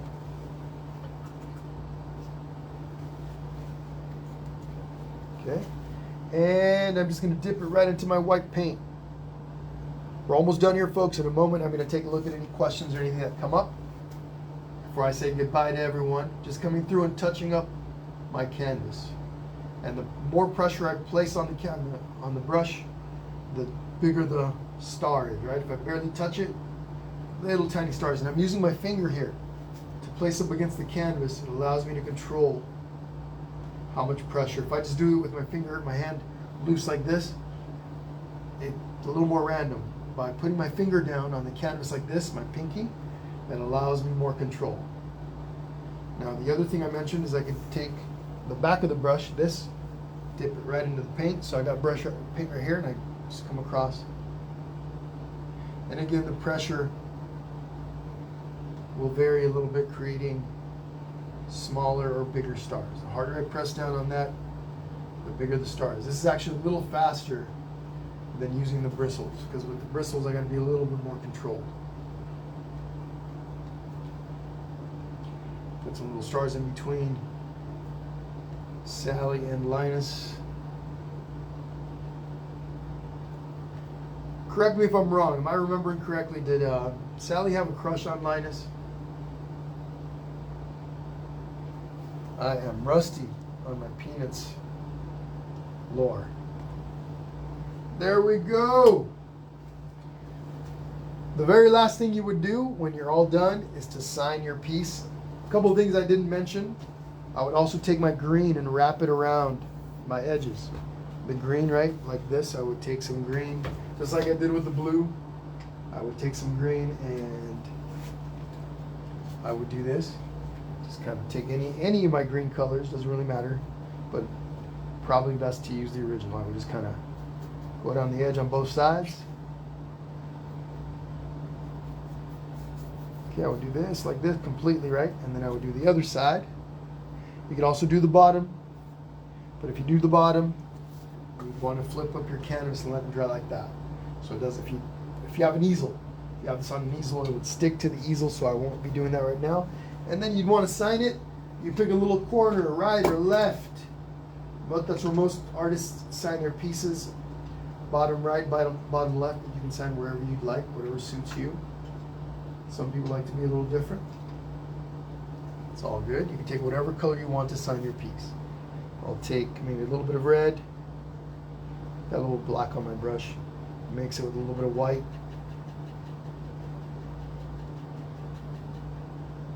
Using one of my little liner brushes.